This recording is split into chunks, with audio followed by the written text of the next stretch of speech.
اعوذ باللہ من الشیطان اللعین الرجیم بسم اللہ الرحمن الرحیم الحمد للہ وکفا وسلام علی عبادہ الذین اصطفیٰ. درود بھیجیے محمد و آل محمد صلی اللہ علیہ وسلم.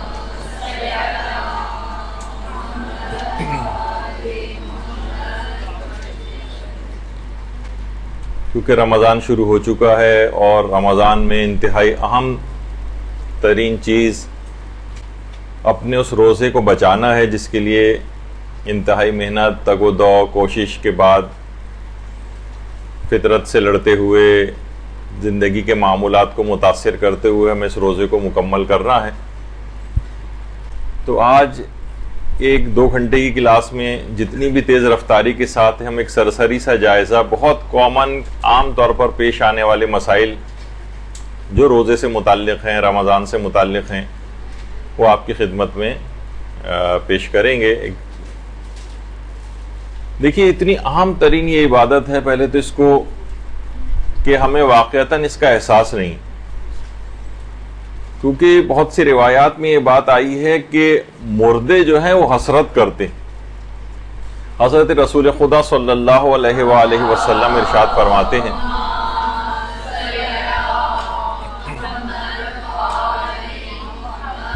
کہ ہر رات ملک الموت پکارتا ہے کہ اے مرنے والو، آج کے دن تم کس پر رشک کرتے ہو جبکہ تم بتائی ہوئی ہولناکیوں کو اپنی آنکھوں سے دیکھ چکے ہو. تو مردے جواب دیتے ہیں، ہم مومنین کی مسجدوں پر رشک کرتے ہیں کہ وہ نماز پڑھ رہے ہیں اور ہم نماز نہیں پڑھ سکتے. وہ زکوٰۃ دیتے ہیں،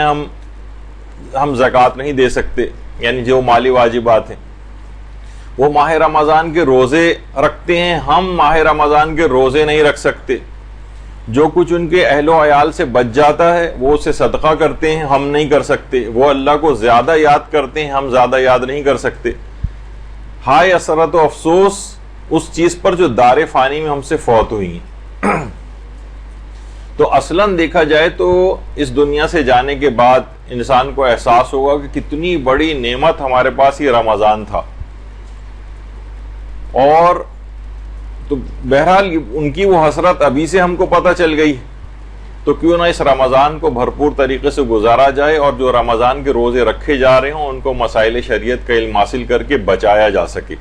ایسا نہ ہو کہ ایسی کچھ غلطیاں اس کے اندر ہو جائیں کہ جس سے رمضان کے روزے باطل ہو جائیں، فاسد ہو جائیں، یا ان کا ثواب بہت کم ہو جائے. اسی طرح سے دیکھیے، اتنا عظیم یہ مہینہ ہے کہ حضرت امیر المومنین علیہ الصلوۃ والسلام نے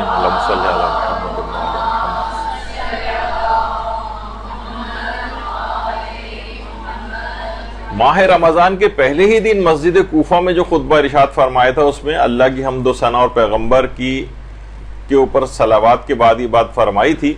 کہ اے لوگو، یقیناً یہ مہینہ جسے اللہ نے دیگر مہینوں پر فضیلت دی، اسی طرح ہے جیسے ہم اہل بیت کی دیگر لوگوں پر فضیلت. اس قدر یہ عظیم مہینہ ہے. تو اس مہینے کی عظمت کا احساس کرتے ہوئے تبرکاً یہ 2 احادیث آپ کے سامنے پیش کر کے اب ہم مسائل فقہ کے اوپر آ جاتے ہیں. اور وہ بہت سے جلدی ایک ریویو ہے، اکثر مسائل آپ کو انشاءاللہ پتہ بھی ہوں گے، لیکن یہ کہ ایک یاد دہانی ہو جائے. سب سے پہلے ایک مسئلہ پیش آتا ہے روزے کی نیت کا مسئلہ. تو دیکھیے، لوگوں کے عام دماغوں میں کانسیپٹ ہے کہ روزے کی نیت کو زبان سے لوگ کہتے ہیں ہم نیت، اکثر یہ مسائل کے اندر بھی پوچھا جاتا ہے. کوئی نماز بتائیں، کہتے ہیں اس نماز کی نیت کیا ہوگی، فلاں کوئی عمل بتائیں اس کی نیت کیا ہوگی، فلاں غسل اس کی الگ سے نیت کیا ہوگی. یعنی اصلاً وہ نیت جو ہے وہ دل کے ارادے کا نام ہوتا ہے. زبان کے اوپر نمازوں کی نیت کا لانا بھی ضروری نہیں ہے، زبانوں کے اوپر روزے کی نیت کا لانا بھی ضروری نہیں. بس صرف ایک زیادہ سے زیادہ ایک نیت کا لانا زبان کے اوپر مستحب ہے، وہ ہے احرام کی نیت. جب انسان عمرہ یا حج کا احرام باندھتا ہے تو اس کی نیت کو زبان پر لے کر آئے. لیکن ادروائز جو نمازیں ہیں، روزے ہیں، دیگر عبادات ہیں، حتیٰ کہ آپ کا خود یہ مدرسے آنا بھی ایک لحاظ سے عبادت ہے، علم حاصل کرنے کے لیے نکلنا. تو آپ کب گھر سے نکلتی ہیں کہ میں مدرسے جا رہی ہوں مستحب قربتاً الی اللہ یا واجب قربتاً الی اللہ، اس طرح کی نیت تو نہیں کرتی. وہی دل کا قصد اور وہی دل کا ارادہ ہوتا ہے. حتیٰ کہ مسئلہ فقہ یہ ہے کہ ان الفاظ کا زبان کے اوپر دہرانا ضروری نہیں ہے، بلکہ دل میں گزارنا بھی ضروری نہیں ہے۔ یعنی اگر کوئی آپ سے پوچھے، اصلاً وہ نیت نہیں ہے۔ عام طور پہ آپ کہاں 3:30 بجے صبح کو اٹھ کر اور کوئی چیز کھاتی پیتی ہیں اور پورا اہتمام سے، تو الگ سے نیت کرنے کی کیا ہے؟ یہی تو نیت ہے، ورنہ آپ کیوں اٹھی ہوئی؟ کوئی پوچھے بھائی آپ یہ 3:30 بجے اٹھ کے کیوں یہ سب کچھ کھا پکا رہی ہیں، تو آپ یہی کہیں گے بھائی آج رمضان کا روزہ رکھنا ہے، بس یہی نیت ہے۔ کوئی ہاں بالکل ہی ہکا بکا ہو جائے اور کہے کہ ارے پتہ نہیں میں کیوں اٹھی ہوئی تھی، اور اس کو کچھ پتہ ہی نہ چلے، تو پھر کہا جائے گا کہ ہاں اس کی تو کوئی نیت ہی نہیں۔ لیکن اصلاً یہ سب نیت اور یہ دل کا ارادہ ہوتا ہے، اور اس میں جو آپ اکثر ٹی وی کے اوپر بھی وَبِصَوْمِ غَدٍ نَوَيْتُ مِنْ شَهْرِ رمضان کی جو نیت آتی ہے، وہ ایک اس طور پر ہے کہ ایک تذکر ہو جائے، یا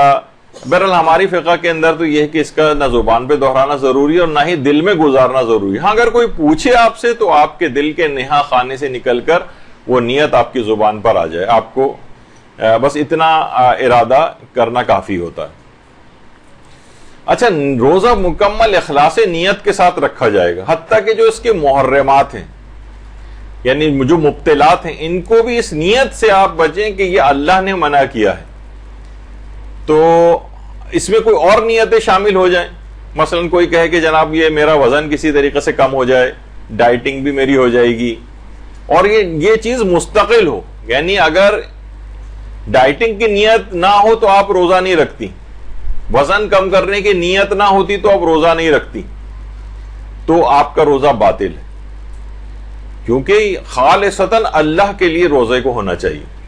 اس میں کوئی سی بھی اور نیت، حتیٰ کہ مثلا 99% جو ہے حکم خدا کی نیت ہے، 1% یہ ہے کہ نہیں میں میری ڈائٹنگ بھی ہو جائے، اور وہ اتنی مستقل نیت ہو کہ ان میں سے کوئی بھی ایک نیت کم ہو تو آپ روزہ نہ رکھتی، تو اس طرح کی نیت بھی باطل ہوتی ہے۔ ہاں البتہ ضمنی فائدہ آپ کو پتہ ہے کہ ظاہر ہے جب روزے رکھیں گے انسان کی صحت بنے گی، وزن بھی اس کا کم ہوگا، بشرطے کہ سحر و افطار میں ذرا کم کھائے، تو وہ فائدہ بھی اس کو حاصل ہو سکتا ہے۔ اس طرح کی کوئی ضمنی فائدہ کی نیت ہو تو اس سے فرق نہیں پڑتا، لیکن روزہ مکمل طور پر خالصتاً پروردگار عالم کے لیے رکھنا چاہیے،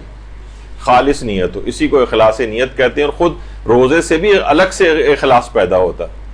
ایک تو آدمی خالص نیت کے ساتھ روزہ رکھے، پھر جتنا روزے رکھے گا اتنا ہی اس کے اندر اخلاص کی کیفیت پیدا ہوگی۔ اچھا، روزے کی نیت میں یہ بھی ضروری نہیں ہے، اکثر لوگ کہتے ہیں کہ آج میں نے غلطی سے آج 6واں روزہ تھا لیکن میں نے جو ہے نا 7ویں روزے کی نیت کر لی، 5ویں روزے کی نیت کر لی، اس سے بھی فرق نہیں پڑتا۔ یعنی اصلاً بس ماہ رمضان کے روزے کی نیت، اس میں عدد کا کوئی فرق آ جائے کہ آج آپ نے 6 روزے کے بجائے 5واں کہہ دیا، 10ویں روزے کے بجائے 11واں کہہ دیا، اس سے کوئی فرق نہیں پڑتا، روزہ پھر بھی ٹھیک رہے گا۔ عدد کا کوئی فرق اس کے اندر آ جائے، کوئی معین کرنا ضروری بھی نہیں، اور غلطی ہو جائے تو بھی روزہ صحیح رہتا ہے۔ حالت روزہ میں بہت لوگ کہتے ہیں کہ یہ مثلا اپنا منہ کو صاف کرنا، ٹوتھ برش کرنا، ٹوتھ پیسٹ کرنا، تو یہ بالکل جائز ہے۔ حتیٰ کہ بہت سے لوگ یہ بھی کہتے ہیں کہ بھئی آپ نے کیسے جائز کہا، اس میں تو جو ہم پیسٹ استعمال کرتے ہیں اس کا تو ذائقہ بھی ہمیں اپنے منہ میں محسوس ہوتا ہے، اس کی ٹھنڈک محسوس ہوتی ہے، اس سے بھی کوئی فرق نہیں پڑتا ہے۔ ٹوتھ پیسٹ کو بھی استعمال کیا جا سکتا ہے، اور اگر صرف برش کیا جا رہا ہو اور پیسٹ نہ لگایا جائے تو بھی وہ جائز ہے۔ البتہ وہ ایک کراہیت والے ایک پہلو کے اندر ممکن ہے کوئی چیز جائے، اس میں بھی اگر بہت زیادہ تفصیل میں جائیں تو اکثر مجتہدین اس کو لکھ دیتے ہیں، لیکن ہماری فقہ میں قاعدہ تسامح، یعنی روایت اگر زیادہ ثابت نہیں بھی ہوتی تب بھی اس کو فقہا کیونکہ ذکر کرتے آئے ہیں، تو مجتہد بھی فقہا کے عنوان سے اس کو ذکر کر دیتے ہیں کہ مثلا تر لکڑی سے مسواک کرنا وہ مکروہات کے اندر شمار ہوتا ہے، یعنی اگر خشک ہے مثلا ٹوتھ برش، اور وہ اگر آپ اپنے منہ میں کریں اس سے فرق نہیں پڑتا ہے۔ بعد میں کلی کسی ضرورت کے تحت کی جائے تو وہ اس میں کراہیت نہیں ہے، بلا ضرورت کلی کرنے کا ایک مسئلہ بھی آگے چل کر بیان ہوگا۔ بس کوشش یہ کریں کہ جب بھی ٹوتھ پیسٹ وغیرہ کریں اس کو ظاہر انسان نکال کے پھینکتا ہی، اسے نگلتا تو نہیں ہے، البتہ اس کے بعد جب کلیاں کر کے آپ اس پیسٹ کو منہ سے صاف کرتی ہیں تو اس کے بعد مستحبات میں سے بھی ہے کہ 3 دفعہ انسان اپنے لعاب دہن کو باہر تھوک دے، اور اس کے بعد تاکہ وہ منہ میں کوئی جو تراوٹ اس کے بعد رہ جاتی ہے وہ اتنی زیادہ اس طرح کی نہیں ہوتی کہ اس کو پانی پینا کہا جائے، اور اس سے بھی روزے پر کوئی فرق نہیں پڑتا۔ تو بہرحال الگ سے بس یہ کوشش یہ کریں کہ ٹوتھ پیسٹ کے دوران ٹوتھ پیسٹ حلق میں نہ چلا جائے، کلیاں کرنے کے دوران وہ پانی حلق کے اندر نہ چلا جائے، لیکن منہ کے اندر ہی رہے، اور اس کے بعد آپ اسے پھینک دیں۔ اس کے بعد جو تری یا گیلاہٹ ٹائپ کی ایک عمومی طور پر منہ کے اندر رہ جاتی ہے وہ روزہ اس سے ٹوٹتا نہیں، تو اس میں کوئی فرق نہیں پڑتا، روزے میں ٹوتھ برش کرنے کی اجازت ہے۔ بہت سے لوگوں کا گلا وغیرہ خراب ہو جاتا ہے تو وہ غرارے کرنا چاہتے ہیں، غرارے کرنا بھی بالکل جائز ہے، لیکن اس طرح سے غرارے کریں کہ پانی حلق میں نہ جائے، کیونکہ اگر غرارے کے دوران پانی حلق میں چلا گیا تو بھی روزہ باطل ہو جائے گا۔ لیکن اگر اس سے اپنے آپ کو بچاتے ہوئے اچھا سادے پانی کے غرارے کریں، نیم گرم پانی سے جو عام طور پر ہوتے ہیں وہ بھی جائز ہے، اور کوئی دوا وغیرہ اس کے اندر ڈال کے اگر کوئی غرارے کیے جائیں، کوئی بھی اینٹی سیپٹک ٹائپ کی کوئی چیز، عام طور پر اینٹی بیکٹیریل وغیرہ اس کے اندر بہت سی کچھ اس طرح کی چیزیں آتی ہیں جو اس کے قطرے وغیرہ ڈال کے غرارے کیے جاتے ہیں، وہ بھی بالکل جائز ہے۔ بس حلق کے اندر کوئی چیز جانی نہیں چاہیے، یہ ایک اصول یاد رکھیں، تو اس سے پھر منہ میں کوئی بھی چیز آپ لے کر جائیں تو اس سے روزے پر فرق نہیں پڑتا۔ اسی طرح سے حالت روزہ میں پانی یا کسی بھی مائع چیز سے کلیاں کرنا، اور وہ بھی بلا وجہ، مثلا ہمیں بہت پیاس لگ رہی ہے، منہ بہت خشک ہوا جا رہا ہے، ہم بار بار کلیاں جا کر رہے ہیں، یہ کام جائز ہے، اس سے روزہ تو نہیں ٹوٹتا ہے، البتہ روزے کا ثواب کم ہو جاتا ہے۔ اچھا کوئی بھی مائع چیز، یعنی اس کو پانی بھی ہو سکتا ہے، اس پانی کے علاوہ بھی کوئی چیز ہو سکتی ہے، حلق سے کوئی چیز نیچے نہ اترے، لیکن بہرحال بلا وجہ کوئی بھی چیز اگر منہ میں ڈالی جائے گی بلا وجہ، اور اس کے اندر ٹھنڈک پہنچانے کے لیے کلیاں کرنا، اپنے منہ کو اندر سے ٹھنڈا کرنے کے لیے، اس سے روزے کا ثواب کم ہو جائے گا، لیکن روزہ ٹوٹے گا نہیں، بس حلق میں کوئی چیز جانی نہیں چاہیے۔ اچھا اسی طرح سے لوگ بہت پریشان ہوتے ہیں کہ ہم حالت روزہ میں سر پر تیل لگا سکتے ہیں نہیں لگا سکتے، جسم پر تیل کی مالش کر سکتے ہیں نہیں کر سکتے، اسی طریقے سے بالوں میں خضاب لگانا، کلر لگانا، مہندی لگانا، اس سے بھی روزوں کے اوپر کوئی فرق نہیں پڑتا، چاہے لوگ یہ کیوں نہ کہیں کہ بھئی یہ تو سارا تیل ہمارے جسم کے اندر جذب ہو رہا ہے، کھال کے ذریعے کوئی چیز جذب ہوتی ہے، اس سے بھی کوئی فرق نہیں پڑتا۔ حتیٰ کہ بہت سی دوائیں ایسی ہیں، جیسے بہت سے مریض تو نہیں، بہت سے جو عام طور پر سگریٹ وغیرہ چھوڑنا چاہتے ہیں، تو وہ سگریٹ ان کو ایک نکوٹین کی مقدار چاہیے ہوتی ہے، تو ایک نکوٹین پیچ کے نام سے بھی آتا ہے، وہ اسکن کے اوپر لگا لیتے ہیں، تو سلو ریلیز کے طور پر نکوٹین جسم کے اندر کھال کے ذریعے جاتی رہتی، اس سے بھی فرق نہیں پڑتا ہے۔ اصل میں حلق سے کوئی چیز نیچے نہ اترے، تو سر پر تیل یا جلد پر تیل لگانے سے وہ اگر جسم کے اندر جذبی ہو جائے، اس سے روزہ نہیں ٹوٹتا۔ سر پہ مہندی بھی لگائی جا سکتی ہے، سر پہ خضاب بھی لگایا جا سکتا ہے، اس سے بھی کوئی فرق نہیں پڑتا۔ اسی طرح سے لوگ کہتے ہیں کہ بھائی جب بلا وجہ کلیاں کرنا مکروہ ہے تو پھر نہانا بھی مکروہ ہونا چاہیے۔ عام طور پر ٹھنڈک پہنچانے کے لیے نہانا یہ مکروہ نہیں، یعنی انسان کتنی ہی بھی دفعہ جائے اور جا کر بار بار بھی نہا کر اگر آ رہا ہو تو یہ مکروہ نہیں، اور بالکل بغیر کراہیت کے یہ چیز جائز ہے۔ اچھا کچھ لوگ یہ تاثر لیتے ہیں کہ ہم شاور سے نہیں نہا سکتے، کیونکہ جب ہم شاور سے نہاتے ہیں تو ہمارا پورا سر پانی سے ڈھک جاتا ہے ایک لحاظ سے، تو ان کے دماغ میں وہ والا مسئلہ آتا ہے کہ پورے سر کو پانی میں ڈبونے سے روزہ باطل ہوتا ہے۔ تو شاور میں اس قسم کا کوئی مسئلہ نہیں ہوتا ہے، وہ ابھی آگے چل کر آئے گا کہ تیراکی وغیرہ میں اگر کر رہے ہوں یا مثلا سوئمنگ پول کے اندر نہا رہے ہوں تو اس وقت کا ایک مسئلہ اختلاف مراجع کے ساتھ ابھی آگے آئے گا، لیکن شاور سے عمومی طور پر نہانے سے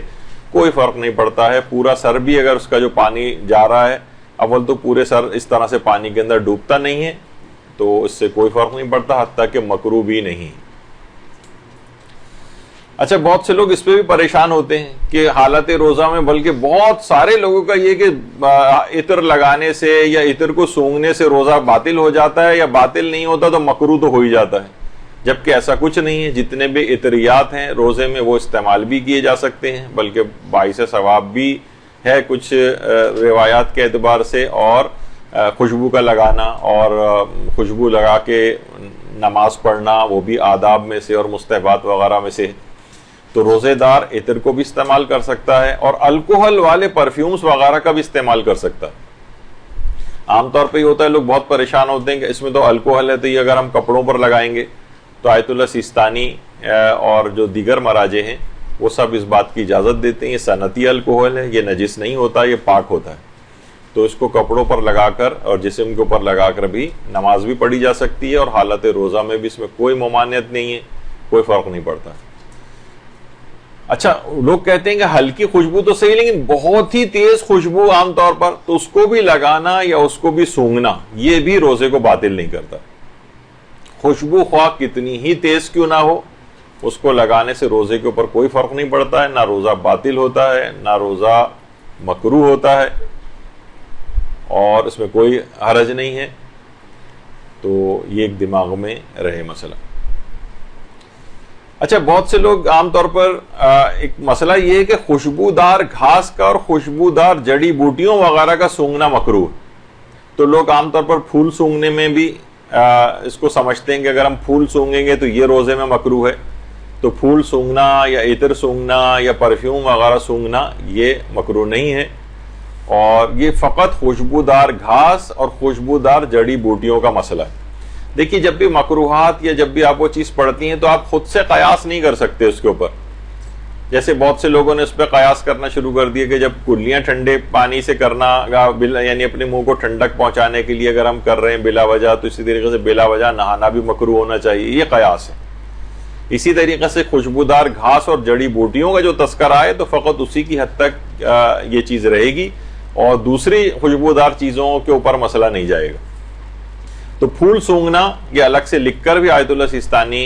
کے آفس کے لحاظ سے بھی معلوم کر لیا گیا، تو وہاں سے بھی انہوں نے کہا کہ پھول سونگھنا یہ کراہیت نہیں ہے، البتہ خوشبودار گھاس کو سونگھنا یا خوشبودار جڑی بوٹیاں وغیرہ سونگھنا یہ مکروہ ہے۔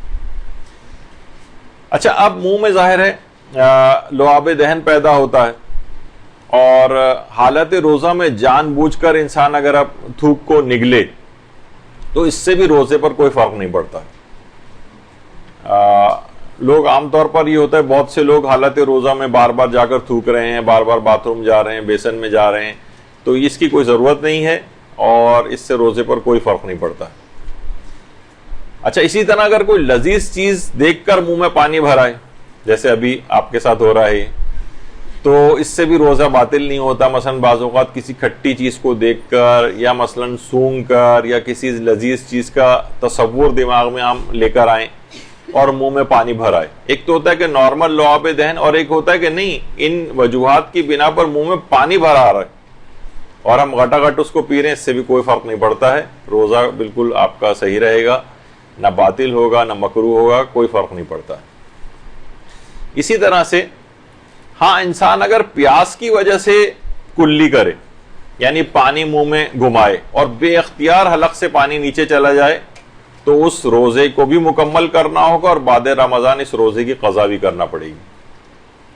ہاں، روزے جب حالت روزہ میں جب آپ وضو کرتی ہیں اپنی نمازوں کے لیے، تو اس میں جو کلی کرتی ہیں، اس میں اگر بے اختیار پانی چلا جائے تو اس سے روزے پر فرق نہیں پڑتا۔ یہ اس وقت کی بات ہے جب آپ پیاس کی وجہ سے کلی کریں، یا منہ کو ٹھنڈک پہنچانے کے لیے کلیاں کر رہی ہیں آپ، اور بے اختیار پانی حلق سے نیچے چلا گیا، تو روزہ ٹوٹ جائے گا۔ لیکن کیا ہے کہ اس میں آپ کو اس دن پورا امساک کرنا پڑے گا، یعنی تمام روزہ توڑنے والی چیزوں سے بھی اپنے آپ کو بچانا ہے، اور بعد رمضان اس روزے کی قضا بھی کرنی۔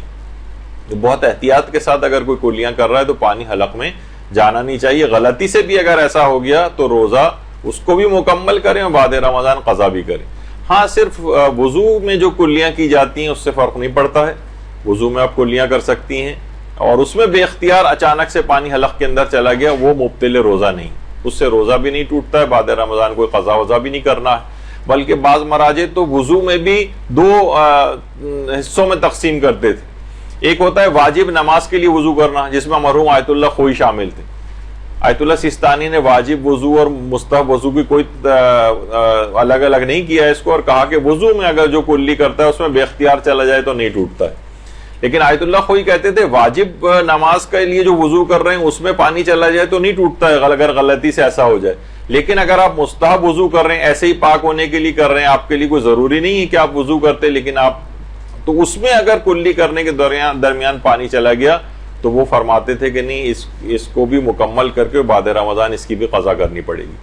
لیکن بہرحال یہ میں نے اس میں مجتہدین کا ایک اختلاف تھا، تو عام طور پر کلی کرنے میں یہ والی احتیاط کی جائے. اچھا، اب ایک مسئلہ یہ بھی ہے کہ بہت سے لوگ فوراً، کیونکہ بہت کامن پیش آنے والے، ہم جلدی جلدی مسئلوں کو مکمل کر رہے ہیں، اس میں بہت سی تفصیل میں جا بھی نہیں رہے، لیکن ایک ریویو ہو جائے تاکہ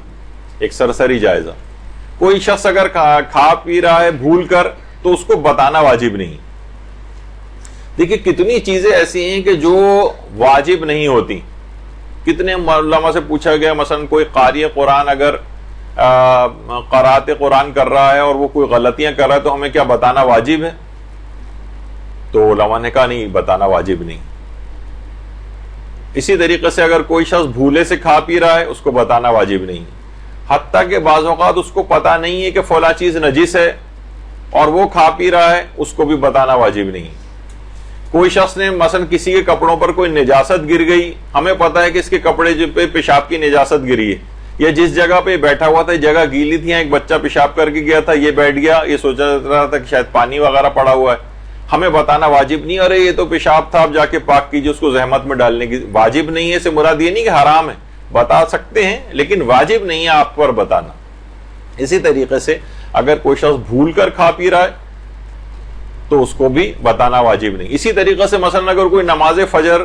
کا ٹائم ہے اور گھر میں کوئی پڑا ہوا سو رہا ہے اور وہ عام طور پر اٹھ کے نماز پڑھتا ہے لیکن آج نیند کا غلبہ زیادہ ہے، اس کو اٹھانا بھی واجب نہیں. ہاں اگر کوئی یہ کہہ کے سویا ہے کہ بھائی میں اب کل میں بہت تھکا ہوں، میں نماز فجر کے لیے مجھے نہیں اٹھانا، اس کو ضرور اٹھائیے جا کر. وجہ اس کی یہ کہ یہ گناہ کے ارادے کے ساتھ سویا ہوا ہے، اور وہ جو ہے اس کو ہم کہتے ہیں کہ شبہ موضوعیہ میں سویا ہوا ہے اور حالت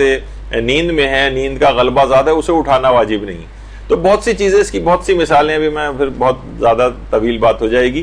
تو بہرحال یہ کہ مومن اگر کوئی حالت روزہ میں بھول کر کھا پی رہا ہو تو اسے بتانا یا روکنا واجب نہیں ہے، اسے کھانے دیجیے، اور آپ پر یہ لازم نہیں ہے کہ اسے آپ روکیں. اچھا، اب ایک مسئلہ آتا ہے خون کا عطیہ دینے کا مسئلہ. کیا حالت روزہ میں خون ڈونیٹ کر سکتے ہیں کسی کو؟ تو جواب ہے کہ جی ہاں، جائز ہے، خون کا عطیہ دینا جائز ہے. اچھا، البتہ اگر خون کا عطیہ دینا کمزوری کا سبب ہو، یعنی ویکنس ہو رہی ہے، اس سے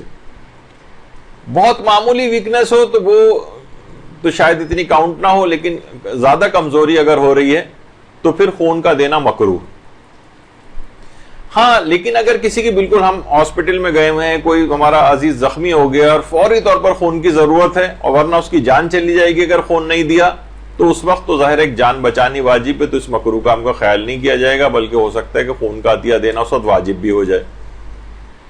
لیکن عمومی حالات میں کسی جگہ کیمپ لگا ہوا ہے، کہیں کوئی ایسی ایمرجنسی نہیں ہے، بہت سارے لوگ لائن بنا کے خون دے رہے ہیں، بعد میں مریضوں کے ہی کبھی کام آئے گا، اور خون دینا کمزوری کا سبب ہو رہا ہو، ویکنس کا سبب ہو، تو پھر خون کا دینا مکروہ، حتیٰ کہ بلڈ ڈونیٹ کرنا بھی مکروہ ہوگا، یعنی عمومی حالات کے اندر. لیکن اگر بہت زیادہ ضرورت ہے، ایمرجنسی میں کہیں ضرورت پیش آ گئی ہے، یا کوئی زخمی سامنے ہی ہے اور اسی وقت اس کو ضرورت ہے، تو پھر اس کا ایک مسئلہ الگ ہے، اس وقت پھر اس مکروہ وغیرہ کا خیال نہیں کیا جائے گا. اچھا، جس طرح سے خون دینا یا خون جسم سے اس طرح سے نکالنا، اصلاً آج کل ایک طریقہ علاج ہجامہ بھی رائج ہو گیا ہے، کپنگ جس کو کہتے ہیں، جس میں سے خون نکالا جاتا ہے جسم سے. تو کپنگ کے ذریعے، ہجامہ کے ذریعے، وہ بھی اگر اس کا خون کا نکلنا کمزوری کا سبب ہو تو وہ کام مکروہ ہو جاتا ہے. اگر ہجامہ کروایا جائے، کہ بلکہ ہر وہ کام کرنا جس سے جسم سے خون نکلے. اچھا، اب ایک مسئلہ یہ ہے، وہ ہے حالت روزہ میں نزلہ کھانسی بھی ہوتا ہے اور جسم میں بلغم بھی پیدا ہو رہا ہوتا ہے حلق میں، تو اس کو نگلنے کا کیا مسئلہ ہے؟ دیکھیے عام طور پر تو یہ ہے کہ جیسے دماغ سے، جسے کہا جاتا ہے، ویسے تو دماغ میں کوئی نہیں ہوتا، لیکن جس طریقے سے عام طور پر ایک کانسیپٹ ہوتا ہے کہ دماغ سے یا سینے کا بلغم ویسے ہی آدمی نگل لے اور وہ منہ کی فضا میں نہ آئے، تو سارے مجتہدین اس کو کہتے ہیں کہ یہ تو کام جائز. لیکن اصلاً اختلاف وہاں پر شروع ہوتا ہے مجتہدین میں جب وہ بلغم نکل کر منہ کی فضا میں آ جائے. منہ کی فضا میں. تو رہبر معظم آیت اللہ خامنئی اور آیت اللہ خوئی مرحوم کے نظریے میں، اور زیادہ بلکہ مشہور نظریہ یہ ہے کہ احتیاط واجب کی بنا پر اس چیز کو نگلنا نہیں چاہیے، بلغم کو نگلنا نہیں چاہیے اگر وہ منہ کی فضا میں آ جائے. لیکن اگر وہ دماغ سے یا سینے سے براہ راست اس کو نگلا جا رہا ہے، وہ منہ کی فضا میں نہیں آ رہا، تو سب مراجع کہتے ہیں کہ اس سے روزے پر فرق نہیں پڑتا ہے. لیکن آیت اللہ سیستانی فرماتے ہیں اگر وہ منہ کی فضا میں بھی آ جائے تب بھی اس کو نگلنے سے فرق نہیں پڑتا ہے، البتہ افضل اور احتیاط یہی ہے کہ اسے نہ نگلا جائے. لیکن اگر کوئی نگل لے تو بہرحال روزے پر فرق نہیں پڑتا. تو کبھی اگر اس طرح سے ایسا ہو جائے، اور انسان، یہ اکثر اس وقت پیش آتا تھا مسئلہ بہت زیادہ عمومی حالات میں، تو ظاہر ہے زیادہ تر مراجع آیت اللہ سیستانی کے علاوہ سب تقریباً منع کرتے ہیں. نماز جماعت میں اکثر لوگوں کے ساتھ ہم دیکھتے تھے کہ مثلا ظاہر ہے ان کے پاس رومال یا ٹیشو اب ایسا ہو گیا، وہ اس وقت اگر نگل لیں گے اور منہ کی فضا میں مثلا کھنکارنے میں بلغم آ گیا، اب وہ اسے اگر نگلتے ہیں مثلا تو روزہ باطل ہوتا ہے، اور دوران جماعت چھوڑ کر بھی نہیں جا سکتے، نماز بھی مکمل کرنا ہے. تو اس وقت بڑی صورتحال ایسی ہو جاتی تھی. تو اس معاملے میں ان مجتہدین کے مقلدین بھی اگر مثلا آیت اللہ سیستانی کی طرف رجوع کر لیتے ہیں اور ان کے لیے وہ رجوع مسائل شریعت کے مطابق ہو، اس کی ایک الگ تفصیل ہے، تو بہرحال ان کا وہ روزہ اس کے باوجود بچ سکتا ہے اگر وہ رجوع کر لیں اور نگل لیں اس بلغم کو، تو اس سے فرق نہیں پڑے گا. اچھا، اسی طرح سے اسٹیم لینا ہے. بہت سے لوگوں کی ناک بند ہو جاتی ہے، نزلہ ہوتا ہے، یا مثلا فیشیل وغیرہ، کیونکہ ابھی جب عید کے قریب آئے گا مرحلہ تو اس وقت یہ ہوتا ہے کہ حالت روزہ میں خواتین فیشیل وغیرہ یہ سب لیں گی. تو جو بھاپ وغیرہ اٹھ رہی ہوتی ہے وہ سب ناک میں جاتی ہے، اس سے روزہ باطل نہیں ہوتا، اس سے روزہ باطل نہیں، کیونکہ یہ غبار لطیف کہلاتا ہے. یعنی یہ غبار کثیف یا غبار غلیظ جسے کہا جاتا ہے وہ نہیں ہے، غبار لطیف ہے.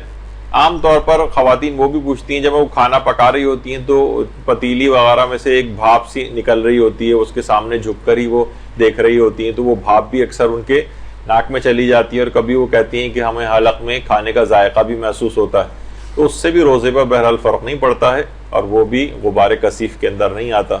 البتہ علماء کہتے ہیں اگر اس طرح کی کوئی بھاپ ہو، اتنی زیادہ بھاپ لی جا رہی ہو کہ وہ بھاپ پانی کے قطروں میں تبدیل ہو کر کنڈینس ہو کر آپ کے حلق پر گرے اور حلق سے پھر آپ ان قطروں کو نیچے اتاریں، تو اس سے روزہ ٹوٹ سکتا ہے. تو عموماً لیکن عام طور پر جو عام نارمل اسٹیم وغیرہ لی جاتی ہے ناک کو کھولنے کے لیے،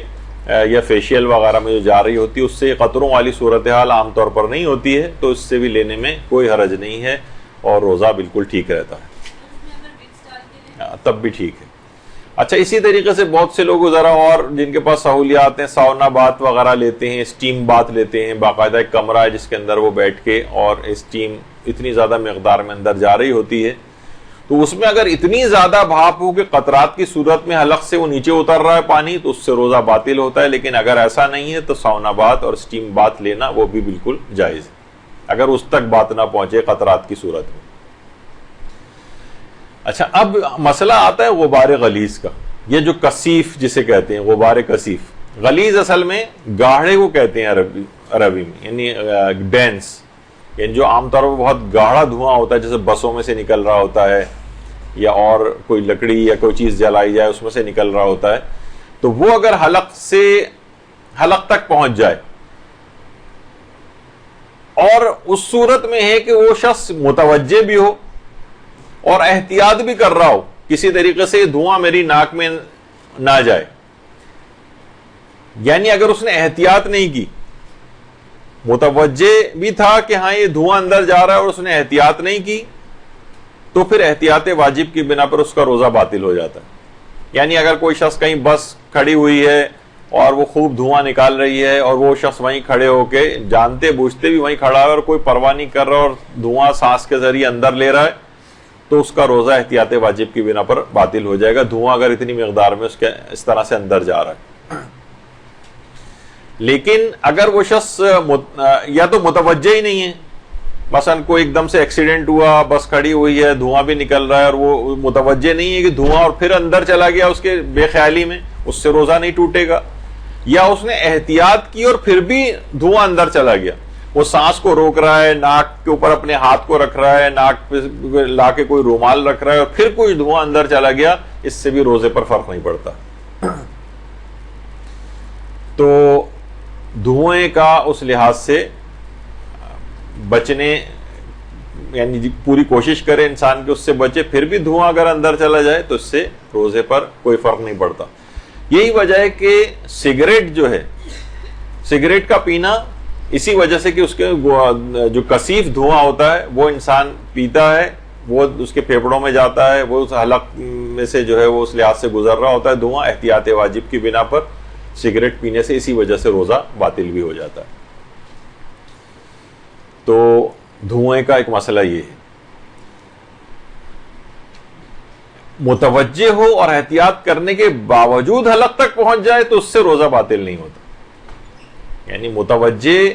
ہونے کی صورت میں اور احتیاط کرنے کے باوجود, متوجہ نہیں تھا اور چلا گیا تب بھی روزہ ٹھیک رہتا. اچھا, عام طور پر لوگ کہتے ہیں کہ بھئی اس طرح سے تو بہرحال جو دھواں, جو کثیف دھواں ہے وہ ایک الیکٹرانک سگریٹ بھی جو ہے ایک آ گئی. تو آیت اللہ سیستانی سے یہ بھی پوچھا گیا تو وہاں سے یہی جواب آیا کہ احتیاط واجب کے طور پر روزے کی حالت میں الیکٹرانک سگریٹ کا استعمال بھی جائز نہیں. تو یہ بھی ایک مسئلہ ہو گیا. اچھا, اسی طرح سے حالت روزہ میں دانت کا نکلوانا یہ مکروہ ہے, اور ہر وہ کام بھی مکروہ ہے جس سے منہ سے خون نکلے. ہر وہ کام, جان بوجھ کے کوئی ایسا کام کرنا. اب مثلا بہت سے لوگ کہتے ہیں کہ بھئی ہمیں اس طرح سے ہے کہ اگر ہم ٹوتھ برش کریں گے تو ہو سکتا ہے ہمارے دانتوں سے خون آ جائے یا مسوڑے سے خون آ جائے. تو بہت سے لوگوں کو برش کرنے سے بھی آ جاتا ہے, لیکن انہیں کچھ پتہ نہیں کہ آئے گا یا نہیں آئے گا, کر رہے ہیں, ہو سکتا ہے آئے, ہو سکتا ہے نہ آئے. اس صورت میں پھر مکروہ نہیں ہے, وہ خود بخود نکلنے میں آ جائے گا. یعنی خود ہی جسم میں چوٹ لگ گئی, جسم سے خون نکلا ہے, یہ مکروہ نہیں. لیکن خود سے جسم سے خون نکالنا,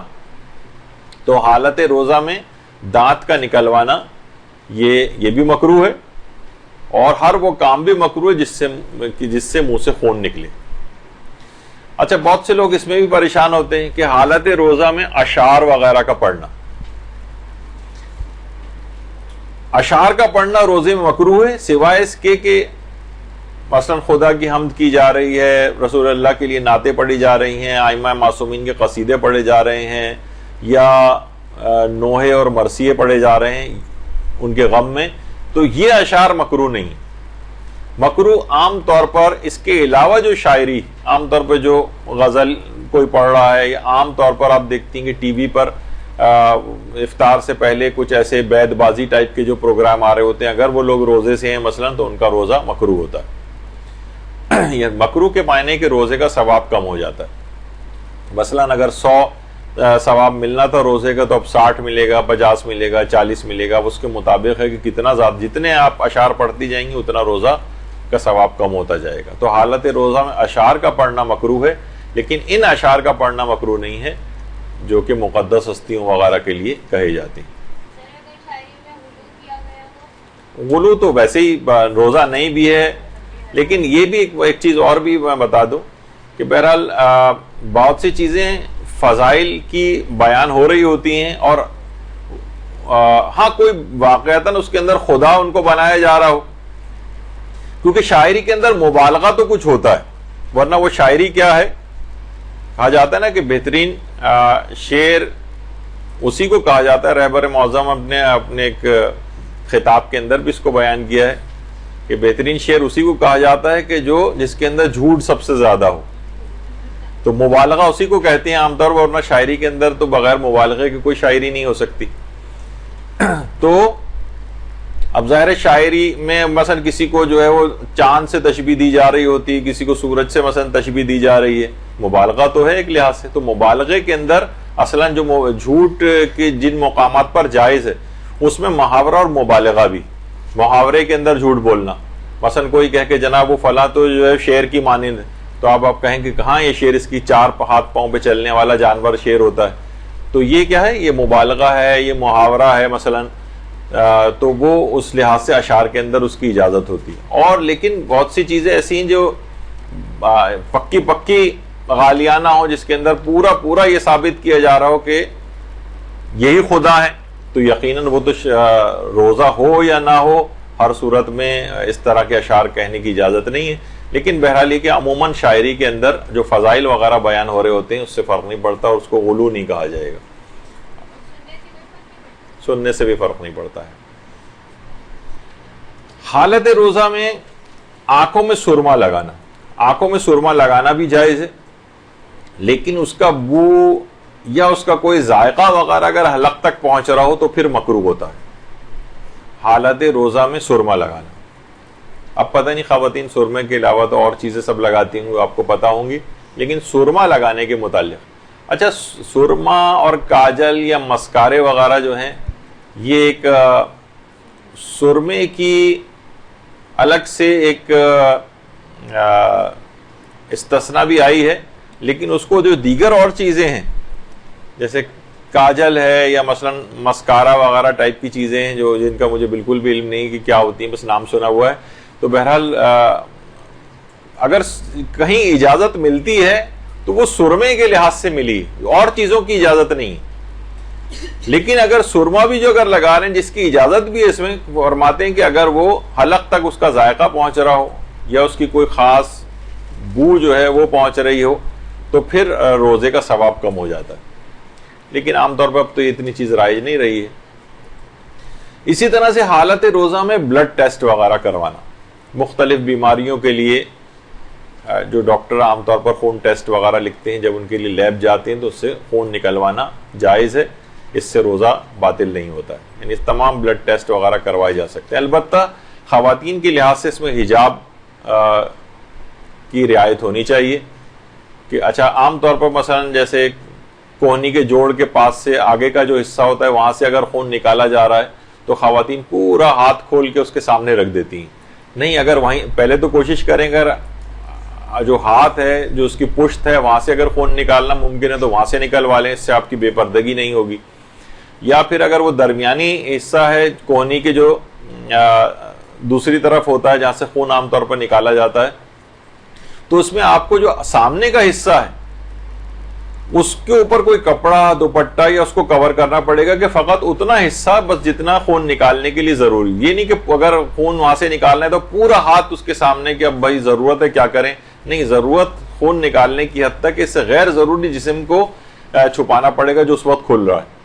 اور کوشش یہ کریں کہ اس کو اگر کوئی شخص اس طرح کا لاپرواہ ہے تو اس سے یہ بھی کہیں کہ وہ ہاتھ میں گلوز پہنے. ایک تو ویسے ہی حفظان صحت کے اصولوں کے مطابق اسے گلوز پہننے چاہیے، اس کے اپنے لیے بھی بہت ضروری ہے اور آپ کے لحاظ سے بھی ضروری ہے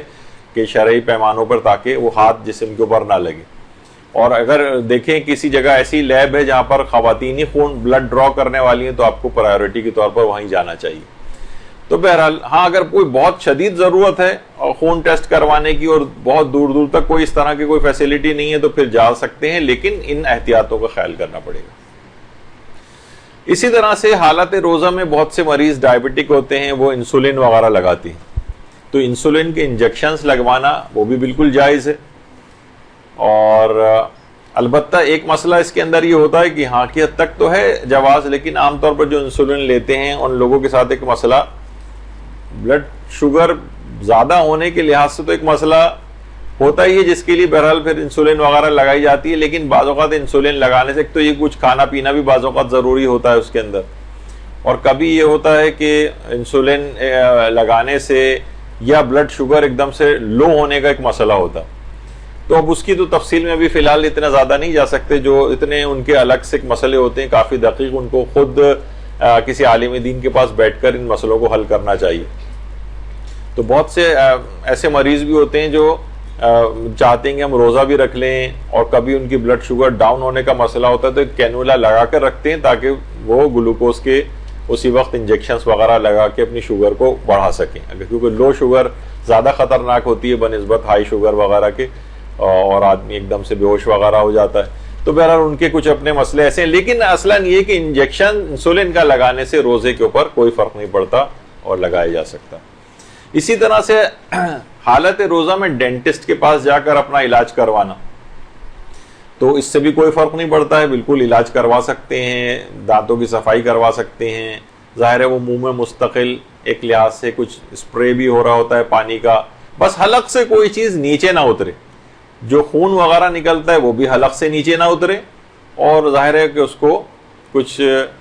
رنس کر کے پانی کو یا اس کو آپ منہ سے نکال بھی دیتے ہیں، اور خون وغیرہ بھی اگر منہ میں آ رہا ہوتا ہے تو اس کو بھی انسان تھوک دے، اور بس اس کے بعد وہ اتنا اگر معمولی، ابھی خیر خون کی بھی تھوڑی سی بات اور آئے گی، لیکن یہ کہ حالت روزہ میں ڈینٹسٹ کے پاس جا کر اپنا علاج کروانے کی اجازت ہے. بس کوشش یہ کریں کہ پانی یا خون میں سے کوئی چیز حلق سے یا کسی دوا کوئی حلق سے نیچے نہ اترے. بعض اوقات وہ سن کرنے کے لیے کچھ انجیکشنز وغیرہ بھی لگاتے ہیں، تو اس سے بھی کوئی فرق نہیں پڑتا ہے، علاج کروانے کے لیے جا سکتے ہیں. اچھا، بعض اوقات یہ ہوتا ہے کہ مسوڑوں سے کچھ خون نکلتا ہے اور ہماری بالکل توجہ نہیں رہی اور بے اختیار ہم نے اس کو نگل لیا، اس سے بھی روزے پر فرق نہیں پڑتا. لیکن کبھی یہ بھی ہوتا ہے کہ خون اتنا معمولی مقدار میں ہوتا ہے کہ وہ تھوک میں گھل مل کر ختم ہو جاتا ہے، اور پھر انسان اس کو نگل لے تو اس سے بھی روزے پر فرق نہیں پڑتا. مثلا اس نے خون کو تھوک دیا، لیکن پھر بھی ہلکا سا خون منہ میں آیا، لیکن اس طرح سے آیا کہ وہ تھوک میں گھل مل کے بالکل ختم ہو گیا. اب منہ کو اندر سے پانی سے پاک کرنا بھی اس لحاظ سے واجب نہیں ہوتا اگر اتنی معمولی مقدار، یعنی بس انسان اس کو تھوک دے تو منہ کو الگ سے پانی سے پاک کرنا بھی واجب نہیں اگر اتنی معمولی مقدار تھی اس خون کی کہ وہ گھل مل کر ختم ہو گئی اس میں. تو بہرحال اور اس کے بعد ظاہر ہے اس لعاب کو جو کہ اس میں ختم ہو چکا تھا خون، اب اس کو اگر وہ نگل رہا ہے اس سے بھی روزے پر فرق نہیں پڑتا ہے. اچھا، اسی طرح سے حالت روزہ میں اگر کسی کو کمزوری ہو جائے،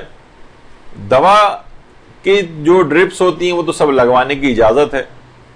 البتہ غذائی کمی کو دور کرنے کے لیے، طاقت وغیرہ کے لیے اگر کوئی شخص ڈرپ لگوائے تو آیت اللہ خوئی اور آیت اللہ سیستانی کے فتوے میں جائز ہے، لیکن امام خمینی اور رہبر معظم فرماتے تھے کہ احتیاط واجب کی بنا پر طاقت والی جو چیزیں ہیں جو غذائی کمی کو دور کرنے کے لیے انہیں روزے کی حالت میں نہ لگوائے جائے. جیسے طاقت کے مثلا کوئی انجیکشنز لگوائے اگر، تو آغا سیستانی کہتے ہیں جائز، لیکن آغا رہبر یا امام خمینی وغیرہ وہ کہتے تھے کہ احتیاط واجب کی بنا پر اس سے اجتناب کرنا چاہیے. تو وہ اگر آیت اللہ خامنہئی کے مقلدین آیت اللہ سیستانی کی طرف اس مسئلے میں رجوع کر لیں تو وہ بھی ڈرپ وغیرہ لگوا سکتے ہیں، گلوکوز کی بھی لگوا سکتے ہیں، یا کوئی اور اس طرح سے غذائی کمی کو دور کرنے کے لیے جو ہوتی ہیں، یا طاقت کے انجیکشنز بھی. تو جیسے طاقت کے جو انجیکشن ہے وہی والا مسئلہ، چاہے وہ ڈرپ ہو یا طاقت کے انجیکشنز ہوں، آغا سیستانی اس کو جائز قرار دیتے ہیں اور رہبر معظم اس کو احتیاط واجب کی بنا پر جائز نہیں کہتے، اور رجوع کی گنجائش اس کے اندر بھی موجود ہے. اچھا، اب آ جائیے آنکھوں میں دوا ڈالنے کا مسئلہ. آنکھوں میں دوا ڈالنا بھی بالکل جائز ہے، چاہے اس کا ذائقہ آپ کو حلق میں محسوس ہی کیوں نہ ہو. آنکھ میں دوا ڈالنے کی بالکل اجازت ہے، کان میں دوا ڈالنے کی بھی بالکل اجازت ہے. اچھا، ناک میں اگر کوئی دوا ڈال رہے ہیں تو ناک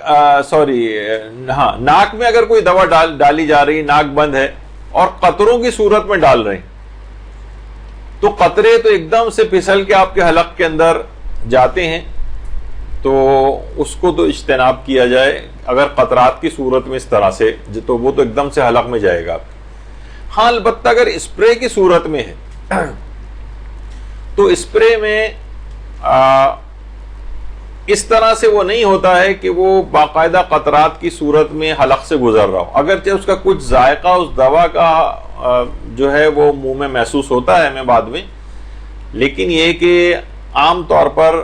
اسپرے وغیرہ جو ہوتے ہیں اس سے روزے پر فرق نہیں پڑتا ہے. بس دوا کوئی جو بھی ہو وہ حلق سے اس طرح سے نیچے نہیں اترنی چاہیے، چاہے منہ میں ذائقہ محسوس ہو. جیسے ابھی بات ہوئی تھی کہ ہم نے سب چیز منہ سے نکال کر پھینک دیے ٹوتھ پیسٹ، لیکن پھر بھی ٹوتھ پیسٹ کا ایک ذائقہ منہ میں محسوس ہوتا ہے، بعد تک محسوس ہوتا رہتا ہے وہ، تو اس سے فرق نہیں پڑتا ہے. تو فقط ذائقے کا محسوس ہونا فرق نہیں ڈالتا ہے، بس معیار یہ ہے کہ کوئی چیز حلق سے نیچے نہیں اترنی چاہیے. تو قطرات کی صورت میں ناک میں جیسے عام طور پر لیٹ کے جو قطرات ڈالے جاتے ہیں وہ ایک دم سے آپ کو خود ہی محسوس ہوگا گلے میں میرا قطرہ گیا ہے، حلق سے گزر گیا ہے. لیکن اسپرے بھی اگر لیٹ کے کریں گے تو ایک دم سے وہ قطرات کی صورت میں جائے گا، لیکن اپرائٹ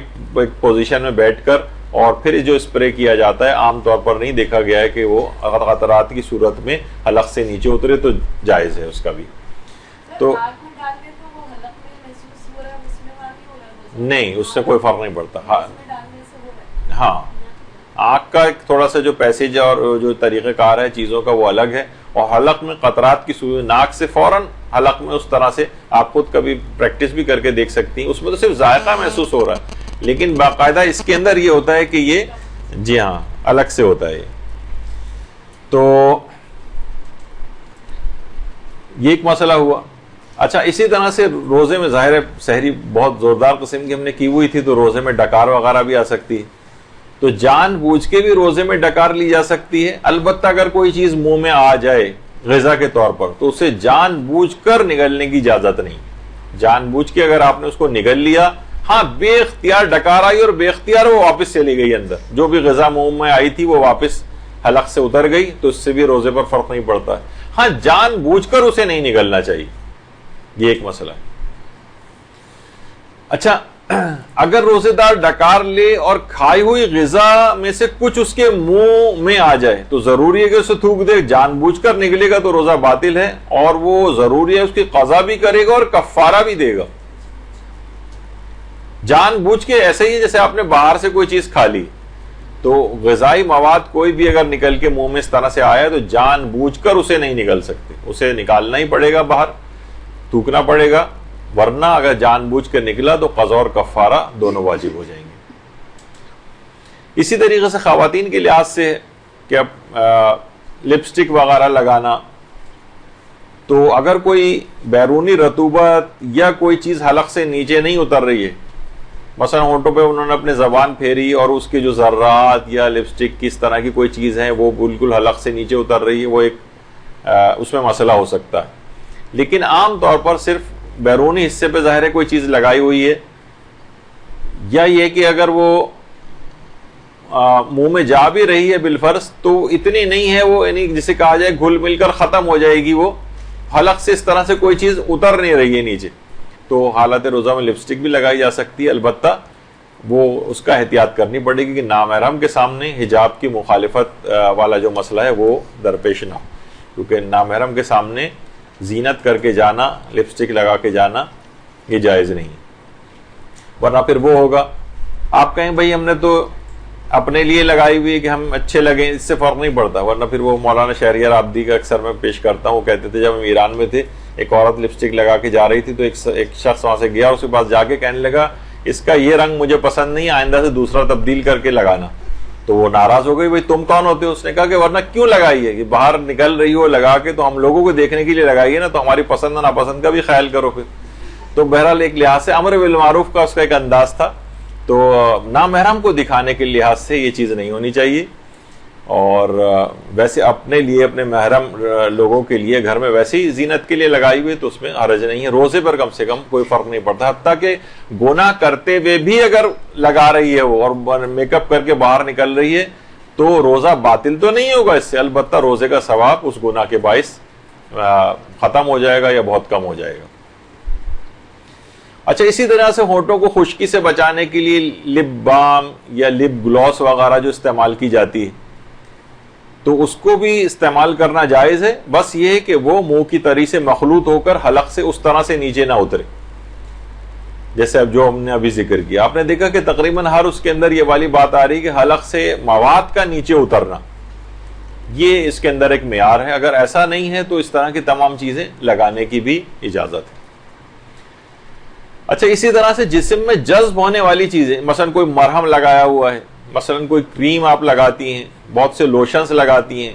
آئنٹمنٹ لگاتی ہیں, ڈیوڈرنٹس وغیرہ کا استعمال ہوتا ہے, اس میں کچھ اس چیزیں ان میں سے کھال میں جذب بھی ہو جاتی ہیں, ان کے استعمال سے بھی روزہ نہیں پہ کوئی فرق نہیں پڑتا ہے.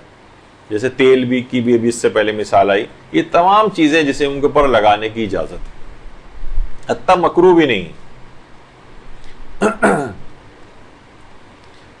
اچھا اسی طرح سے منہ کی ایک ظاہر ہے کہ جو اللہ کو تو بہت پسند ہے, لیکن بہرحال روزے دار کے لحاظ سے جو ایک اتنی دیر سے اس نے کھایا پیا نہیں ہے، منہ میں کوئی اس طرح کی بو اس کے آ جاتی ہے، بو کو دور کرنے کے لیے کوئی خوشبودار اسپرے وغیرہ کا استعمال کر رہا ہے اگر وہ،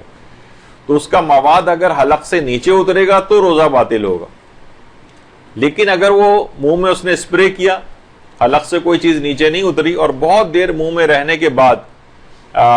وہ تھوک میں گھل مل کر ختم ہو گیا، اب منہ میں اس لحاظ سے الگ سے کوئی مواد نظر بھی نہیں آ رہا ہے، اور پھر وہ جو منہ میں تو ظاہر ہے لعاب پیدا ہو رہا ہے اور وہ خود بخود انسان نگلتا بھی ہے، اس سے بھی پھر روزے پر فرق نہیں پڑتا. البتہ بہرحال ان چیزوں میں احتیاط کی جائے، لیکن یہ کہ بہرحال کیونکہ یہ چیزیں معاشرے میں چیزیں رائج ہیں، لوگ پوچھتے ہیں، تو اس لحاظ سے ان مسائل کی چیزوں کا بھی آپ کو علم ہونا چاہیے. حالت روزہ میں قے یا الٹی کرنا، اگر جان بوجھ کر کوئی الٹی کرے، منہ میں حلق میں کوئی چیز ڈالے یا کوئی جان بوجھ کے ایسی چیز کھائے جس سے اس کو الٹی آ جائے، معلوم ہے کہ اس سے الٹی آئے گی مجھے، تو اس سے تو روزہ باطل ہو جاتا ہے. لیکن اگر بیماری کی وجہ سے الٹی کرنے پر مجبور ہو یا خود بخود الٹی آ رہی ہے، اس کا کوئی زور نہیں ہے اس میں، تو اس سے روزہ باطل نہیں ہوتا. اور اگر کوئی شخص بھول جائے کہ وہ روزے سے ہے اور الٹی کر دے، اس سے بھی روزہ باطل نہیں ہوتا. یعنی معیار وہی ہے کہ انسان خود سے کوئی ایسا کام کرے کہ جس سے اسے الٹی آئے حالت روزہ میں، اور وہ اسے پتہ ہے کہ میں روزے کی حالت میں ہوں، پھر بھی جان بوجھ کر الٹی کر رہا ہے، تو اس سے روزہ باطل ہوتا ہے، ورنہ روزہ باطل نہیں ہوتا، چاہے بیماری کی وجہ سے ہو یا بے اختیار ہو جائے. اسی طرح سے حالت ابھی تو آ گئی یہ بات کہ مہندی لگانا، خضاب لگانا، بہت سے لوگ کہتے ہیں کہ حالت روزہ میں ناخن کاٹ سکتے ہیں. جی ہاں، ناخن بھی کاٹ سکتے ہیں، بال بھی کٹوا سکتے ہیں، حتیٰ کہ خواتین کا بھی بال کٹوانا بالکل جائز ہے، اس سے بھی روزے پر کوئی فرق نہیں پڑتا. اسی طریقے سے خواتین کا آئی بروز بنوانا، اگر دو وہ اینک والے جن کی طرح سے دونوں آئی بروز ملی ہوئی بیچ میں سے مثلا آپ اس کو وہ کروا رہی ہیں، وہ بھی بالکل جائز ہے. تو بہرحال بال کٹوانا، ناخن کٹوانا، اس کی بھی بالکل اجازت ہے، اس کی بھی اجازت ہے، شیو کرنے کی بھی اجازت ہے. البتہ مرد حضرات داڑھی شیو نہیں کر سکتے، لیکن جسم کے اور غیر ضروری بال شیو کرنا، اس سے بھی روزے پر کوئی فرق نہیں پڑتا.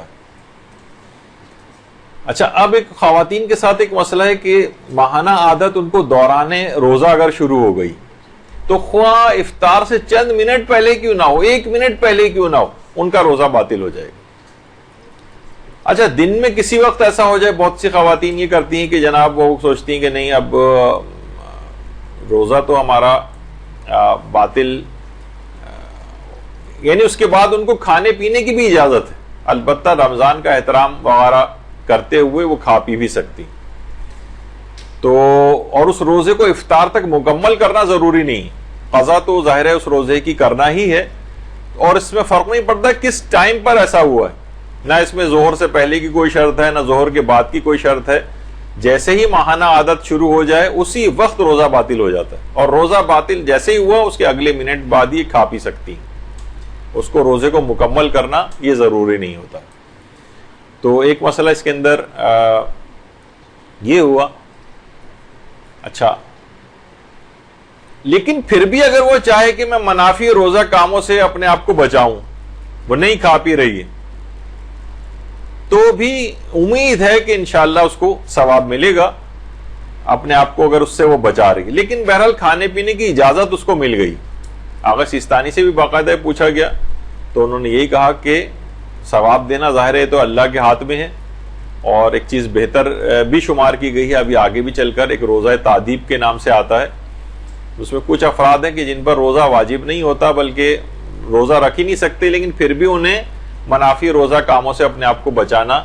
ہوتا ہے. اس میں ایک یہ والی عورت بھی ہے، ابھی آگے چل کر اس کا بھی ذکر آئے گا. تو بہرحال اگر ایسا کبھی ہو جائے تو اس کو کھانے پینے کی مکمل اجازت ہے، لیکن بہتر ہے کہ وہ اپنے آپ کو ان کاموں سے بچا لے. البتہ یہ تھا ماہانہ عادت جسے حیض کہا جاتا ہے، لیکن استحاضے کی جو الگ سے اقسام ہیں ان کی تینوں اقسام میں آیت اللہ سیستانی کے نزدیک اس کو روزہ وہ رکھ سکتی، بلکہ روزہ رکھنا واجب ہے. حالت استحاضہ میں تو وہ خانہ کعبہ بھی جا سکتی ہے، طواف بھی کر سکتی ہے، نمازیں بھی پڑھے اس کے اوپر واجب رہتی ہیں، روزے بھی اس کے اوپر واجب رہتے ہیں. یعنی استحاضے کی تینوں اقسام، چاہے وہ قلیلہ ہو، متوسطہ ہو یا کثیرہ ہو. ابھی ہم اس کے احکام میں نہیں جا رہے، لیکن بہرحال آغا سیستانی کے نزدیک حتیٰ کہ ان سے غسل کے اعتبار سے بھی کوئی اس کے اندر مسئلہ نہیں. کچھ علماء نے استحاضہ متوسطہ کے حوالے سے جو ہے وہ کچھ بات کہی ہے, کہا کہ اگر نماز عشاء کے حوالے سے کچھ, اس میں ابھی میں زیادہ تفصیل میں اس میں نہیں جا رہا, پہلا بس صرف یہ اس کی حد تک رکھیں کہ حیض میں تو روزہ باطل ہو جائے گا لیکن استحاضہ میں باطل نہیں ہوتا. اس کی تینوں اقسام میں چاہے کثیرہ ہی کیوں نہ ہو تب بھی روزہ کو رکھا جائے گا. اچھا, اب ایک مسئلہ یہ ہوتا ہے کہ کیا خواتین روزے پورے کرنے کے لیے ایسی ادویات استعمال کر سکتی ہیں؟ تو جی ہاں, ایسی ادویات استعمال کر سکتی ہیں جس سے وہ روزے پورے ہو جائیں, ماہانہ عادت ان کو نہ ہو. اور کئی دفعہ یہ بات بیان بھی ہو چکی ہے اس سے پہلے بھی کہ بہرحال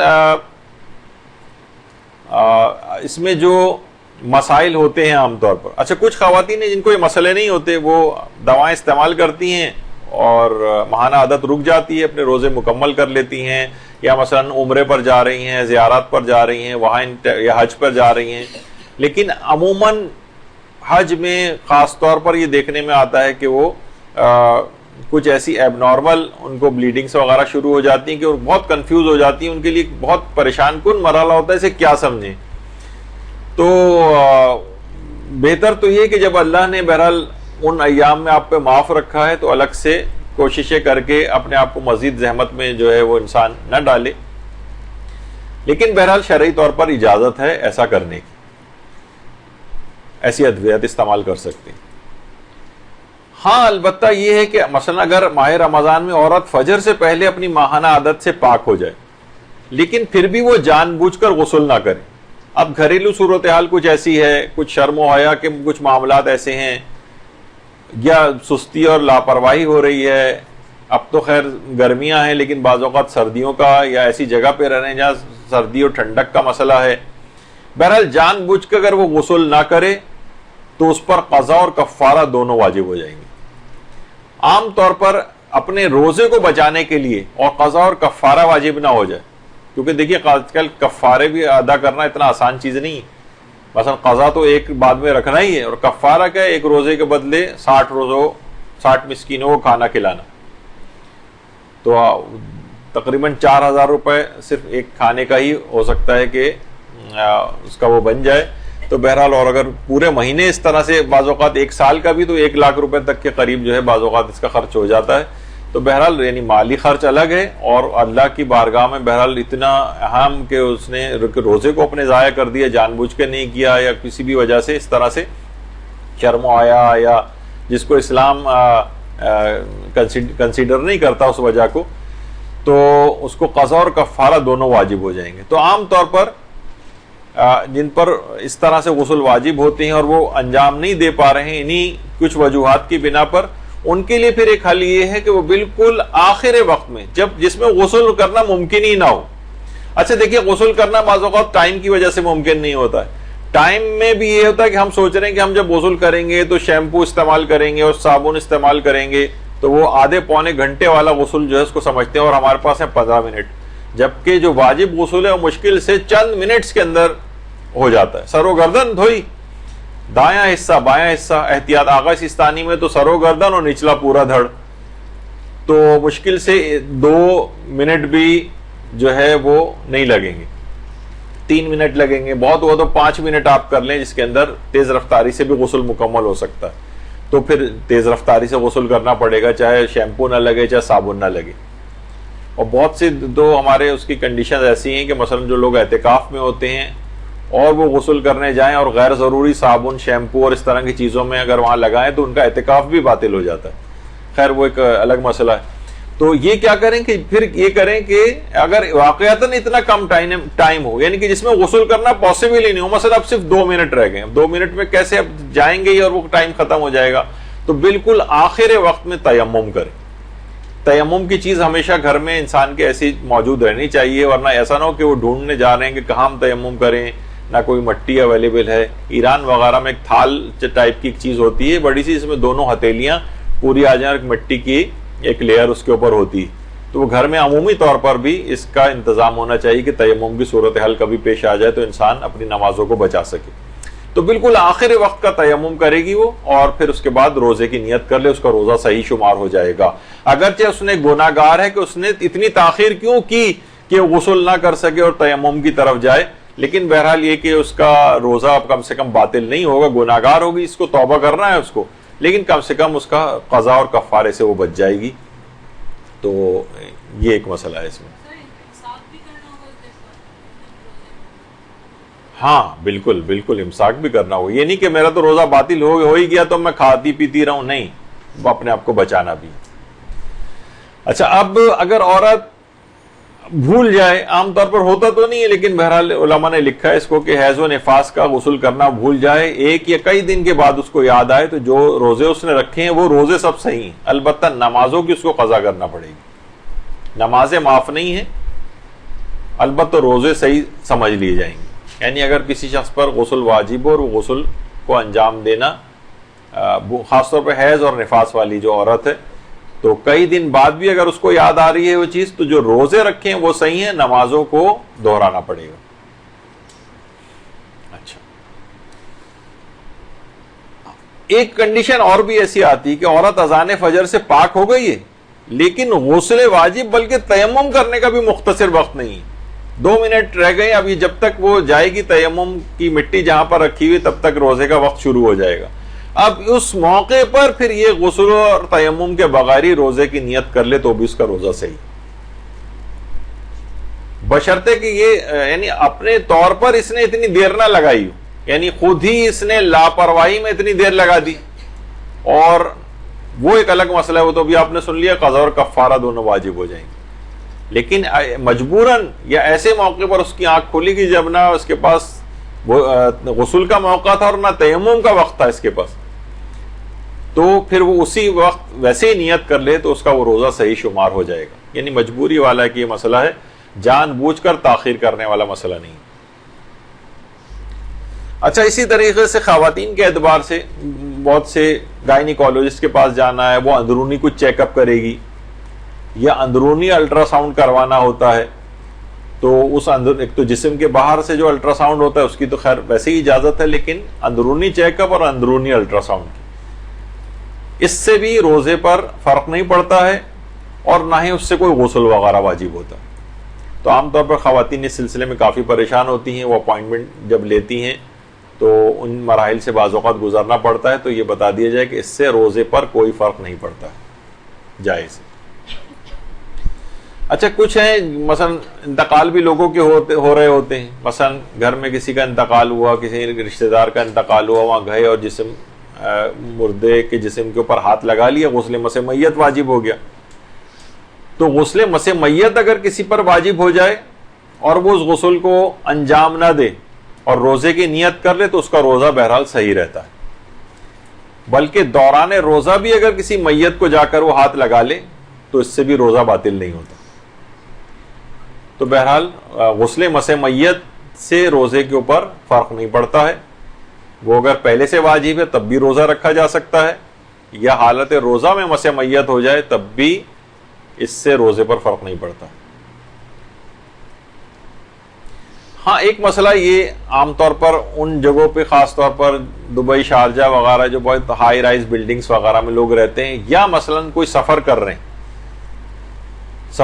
اور سفر میں ایسا سفر ہے کہ جس میں حالت روزہ میں مثلا یہ ہے کہ کوئی شخص زوال کے بعد ہی اپنے وطن سے، اس کی فلائٹ ہی زوال کے بعد ہے، یعنی ظہر کے بعد نکلا ہے، وہ دوپہر کی 3 بجے کی فلائٹ سے نکلا ہے، تو روزہ رکھ کے نکلا ہے، اب روزے کو مکمل کرنا ہے. اب جہاز وقت افطار جس جگہ پہ بھی ہوگا اس جگہ کی جو مغرب ہے وہ دیکھی جائے گی، کیونکہ جہاز اتنی عام طور پر بلندی پر ہوتا ہے، یا مثلا بہت سارے 70 منزلہ، 80 منزلہ، 50 منزلہ، 40 منزلہ، یا ابھی تھوڑے دن پہلے ٹی وی پہ بھی میں دیکھ رہا تھا کہ برج الخلیفہ کے متعلق جو دبئی میں ہے، کہ وہاں پہ جو اوپر کے جو فلورز ہیں وہاں کے سحری اور افطاری کے ٹائمنگ بھی دبئی سے الگ. اس کی وجہ یہی ہے کہ جیسے کوئی جہاز میں اگر ہے تو اس کو بہت دیر تک وہ روشنی نظر آتی رہتی، تو جس جگہ پر وہ اس میں زمینی جہاں سے وہ جہاز گزر رہا ہے اس کی زمین کا ٹائم نہیں دیکھا جائے گا. لوگ عام طور پہ کیا کرتے ہیں کہ فلائٹ میں جا رہے ہیں اور وہ کہتے ہیں کہ بھائی ہم فلاں جگہ سے گزر رہے ہیں، اس جگہ کا افطار کا ٹائم یہ ہے، وہ زمین کے اعتبار سے ٹائم دیکھ رہے ہوتے ہیں. تو اگر وہ باہر دیکھیں تو ابھی وہ کافی دیر لگتی ہے اس کو اس طور پر غروب ہونے میں, کیونکہ آپ اتنی بلندی پہ رہیں کہ آپ کے لیے وہ ابھی غروب نہیں ہوا ہوتا, تو اتنی تاخیر کرنی ضروری ہوتی. بہت سے لوگ دھڑا دھڑ اسی وقت روزہ کھولنا شروع کر دیتے ہیں. ایک فلائٹ میں تو میں نے دیکھا تھا پورے یعنی جہاز نے تقریباً جو ہے وہ مسافروں نے روزہ کھول لیا تھا, جبکہ اس وقت کافی زیادہ باہر روشنی بھی تھی, بلکہ کچھ سورج بھی کچھ نظر آ رہا تھا. لیکن انہوں نے کہا وہ تو ٹائم نیچے ہو چکا ہے, کیونکہ جہاں سے ہم گزر رہے ہیں وہاں پہ یہ والا ٹائم. تو اسی طریقے سے بہت اونچائی پر جو ہو وہ اس کو جب تک یعنی جس جگہ وہ خود موجود ہے وہاں کے اعتبار سے غروب شرعی کب ہو رہا ہے یہ معیار ہے. وہ زمینی جگہ معیار نہیں ہے, زمینی وقت افطار معیار نہیں ہے, بلکہ جس جگہ پہ انسان خود ہوتا ہے. تو جو بلند بلڈنگز ہیں, یہ جو جہاز میں کوئی سفر کر رہا ہے اس کے ساتھ یہ مسئلہ پیش آ سکتا ہے. اچھا, ایک مسئلہ غسل کے اندر اور آتا ہے کہ مثلا کوئی بھی واجب غسل اس نے انجام دے کے روزہ رکھ لیا, جیسے جنابت کا, حیض کا غسل. بعد میں پتہ چلا کہ کوئی رکاوٹ تھی جس کی وجہ سے پانی اس جگہ پہ پہنچ نہیں سکا تھا, اور غسل کے وقت اس رکاوٹ سے لا علم تھے, تو اس کا روزہ صحیح شمار ہو جائے گا, اس کا روزہ صحیح شمار ہو جائے گا. تو یہ نہیں سمجھا جائے گا کہ بھئی تو رکاوٹ تھی اس کا مطلب غسل ہمارا صحیح نہیں ہوا, غسل صحیح نہیں ہوا تو روزہ بھی صحیح نہیں ہوا. اس رکاوٹ سے لا علم تھے تو, اور اس کا پتہ ہی بعد میں چلا, تو اس کا روزہ صحیح. اسی طرح سے بہت سارے ایسے افراد ہوتے ہیں کہ جنہوں نے ایک مدت تک غسل صحیح انجام نہیں دی. مثلا ان کو مسئلہ ہی پتہ نہیں تھا کہ غسل کیسے کرتے ہیں, غسل واجب بھی ہوتا ہے یا نہیں ہوتا, بہت سی یا صحیح طریقہ ان کو نہیں پتہ ہوتا. تو اب نمازیں بھی پڑھی ہیں, روزے بھی رکھے ہیں. تو اس میں مجتہدین یہ فرماتے ہیں اس کے روزے سارے صحیح ہیں, لیکن نمازوں کی سب کی قضا کرنا پڑے گی جو باطل غسل سے پڑھی گئی. تو روزے سب صحیح ہیں, روزوں کی کوئی قضا نہیں کرنی ہوتی. اس کے اندر روزوں میں چھوٹ ہے لیکن نمازوں کے اعتبار سے چھوٹ نہیں. باطل غسل کے ساتھ نماز و روزے کا حکم یہ آپ کے علم میں آ گیا. اچھا, یہ تو ابھی آ گیا کہ اسے روکنا ٹوکنا یا یاد دہانی کرانا واجب نہیں ہے اگر کوئی شخص واجب روزے میں, بلکہ کسی بھی روزے میں اگر کچھ کھا پی رہا ہو. یہ تو بات آ گئی تھی ابھی. اچھا, غسل کرنے کے دوران اکثر کہتے ہیں کہ لوگ ہم شاور سے غسل کر رہے ہیں اور ایک دم سے ہمارے منہ کے اندر پانی چلا گیا اور حلق کے اندر پانی چلا گیا. کچھ یعنی غسل کوئی انجام دے رہے ہوں, مثلا کوئی بھی واجب غسل ہے, تو پانی بے اختیار اور بغیر ارادے کے اچانک سے حلق سے نیچے اتر گیا, تو اس سے روزہ باطل نہیں ہوتا. لیکن ہم ویسے ہی نہا رہے ہیں ٹھنڈک پہنچانے کے لیے, ایسے ہی جا کر کھڑے ہو گئے اور پانی ایک دم سے حلق میں چلا گیا, غسل نہیں تھا, بس ایسے ہی نہا رہے تھے, تو اس کا تو وہی کلی والا مسئلہ ہوگا کہ کلی کرنا کوئی آپ کے لیے ضروری نہیں تھا. ٹھنڈک پہنچانے کے لیے آپ نے منہ میں پانی ڈالا تھا اور ایک دم سے پانی حلق میں چلا گیا, تو اس سے روزہ باطل ہو رہا تھا, قضا کرنا تھی. تو اس کے اندر بھی ایسا ہی ہے, یعنی غسل کوئی انجام دے رہا ہو باقاعدہ, یعنی جو اس کی شرعی ذمہ داری ہو اس وقت, اور پھر بے اختیار پانی حلق میں چلا جائے, اس سے روزے پر فرق نہیں پڑتا. ایک مسئلہ بہت ہی پیش آتا ہے اور لوگ آج کل بہت کاروان جا بھی رہے ہیں, رمضان میں روزے سے بچنے کی نیت سے سفر کرنا مکروہ, لیکن عمرہ یا مقدس مقامات کی زیارت کے سفر کرنا مکروہ نہیں. یعنی عمرے کے لیے سفر کرنا, زیارات کے لیے سفر کرنا, یہ مکروہ نہیں. رمضان میں روزے سے بچنے کی نیت سے سفر کرنا مکروہ, لیکن جائز ہے. مثلا ہمارا دل نہیں چاہ رہا, موڈ نہیں ہو رہا, ایسی بدبختی کوئی ہمارے سر پر سوار ہوئی بھی ہے کہ ہمارا رمضان میں بھی روزہ رکھنے کا موڈ نہیں ہو رہا ہے مثلا, تو اگر کوئی شخص جان بوجھ کر اپنے روزے کو قصر کر لے اور کہے کہ نہیں میں روزہ دل نہیں چاہ رہا میرا, تو وہ اس کی شریعت نے اس کو اجازت دی ہے, جان بوجھ کر بھی اپنے روزے کو قصر کر سکتا.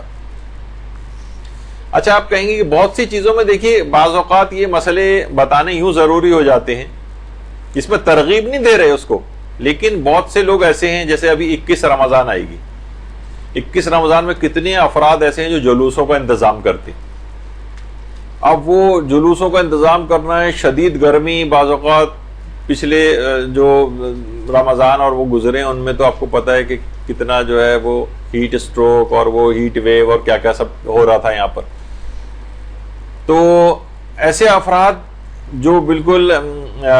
منتظمین میں سے ہوں، جن کو بہت زیادہ کام کرنا ہے اور معلوم ہے کہ یہ روزہ ہم سے چھوٹ جائے گا، اور بعض اوقات ایسے افراد کو دیکھا ہے کہ وہ ٹھیک ہے عزاداری وغیرہ کے اندر تو کافی ایکٹیو ہوتے ہیں، لیکن کچھ دینی مسائل میں کچے ہوتے ہیں، مثلا روزہ نہیں رکھ رہے ہیں اور جلوس کا انتظام کرنے جا رہے ہیں. تو ایسے افراد کے لیے کہ یہ صبح سحری وغیرہ کر کے، یعنی روزہ کر کے رکھ کر، اور یہ شہر سے باہر جائیں اور جتنا جانا ضروری ہوتا ہے حد ترخص سے گزرنے کے بعد وہاں جا کر کچھ کھا پی لیں، اور پھر اس کے بعد یعنی اپنے روزے کو قصر کر کے واپس آ جائیں. وہاں گئے اور وہاں سے واپس آ گئے بغیر کچھ کھائے پیے، تو ظہر سے پہلے اگر انسان بغیر کچھ کھائے پیے روزے منافی روزہ کوئی کام کیے بغیر اپنے وطن پہنچ جائے تو روزہ پھر اس کو مکمل کرنا واجب ہو جاتا ہے. اس کے لیے ضروری ہے کہ وہاں کچھ کھا پی لے، ورنہ وہ اس کی ساری ایکسرسائز ضائع ہو جائے گی. اچھا، یہ ان افراد کے لیے بھی جن کے امتحانات ہو رہے ہوتے ہیں اور معلوم ہے کہ یہ ورنہ والدین کو کہ یہ روزہ نہیں رکھے گا یا نہیں رکھے گی، تو والد صاحب جو ہیں یہ تھوڑا سی ذمہ داری قبول کریں، یعنی اس کو اس گناہ سے بچائیں،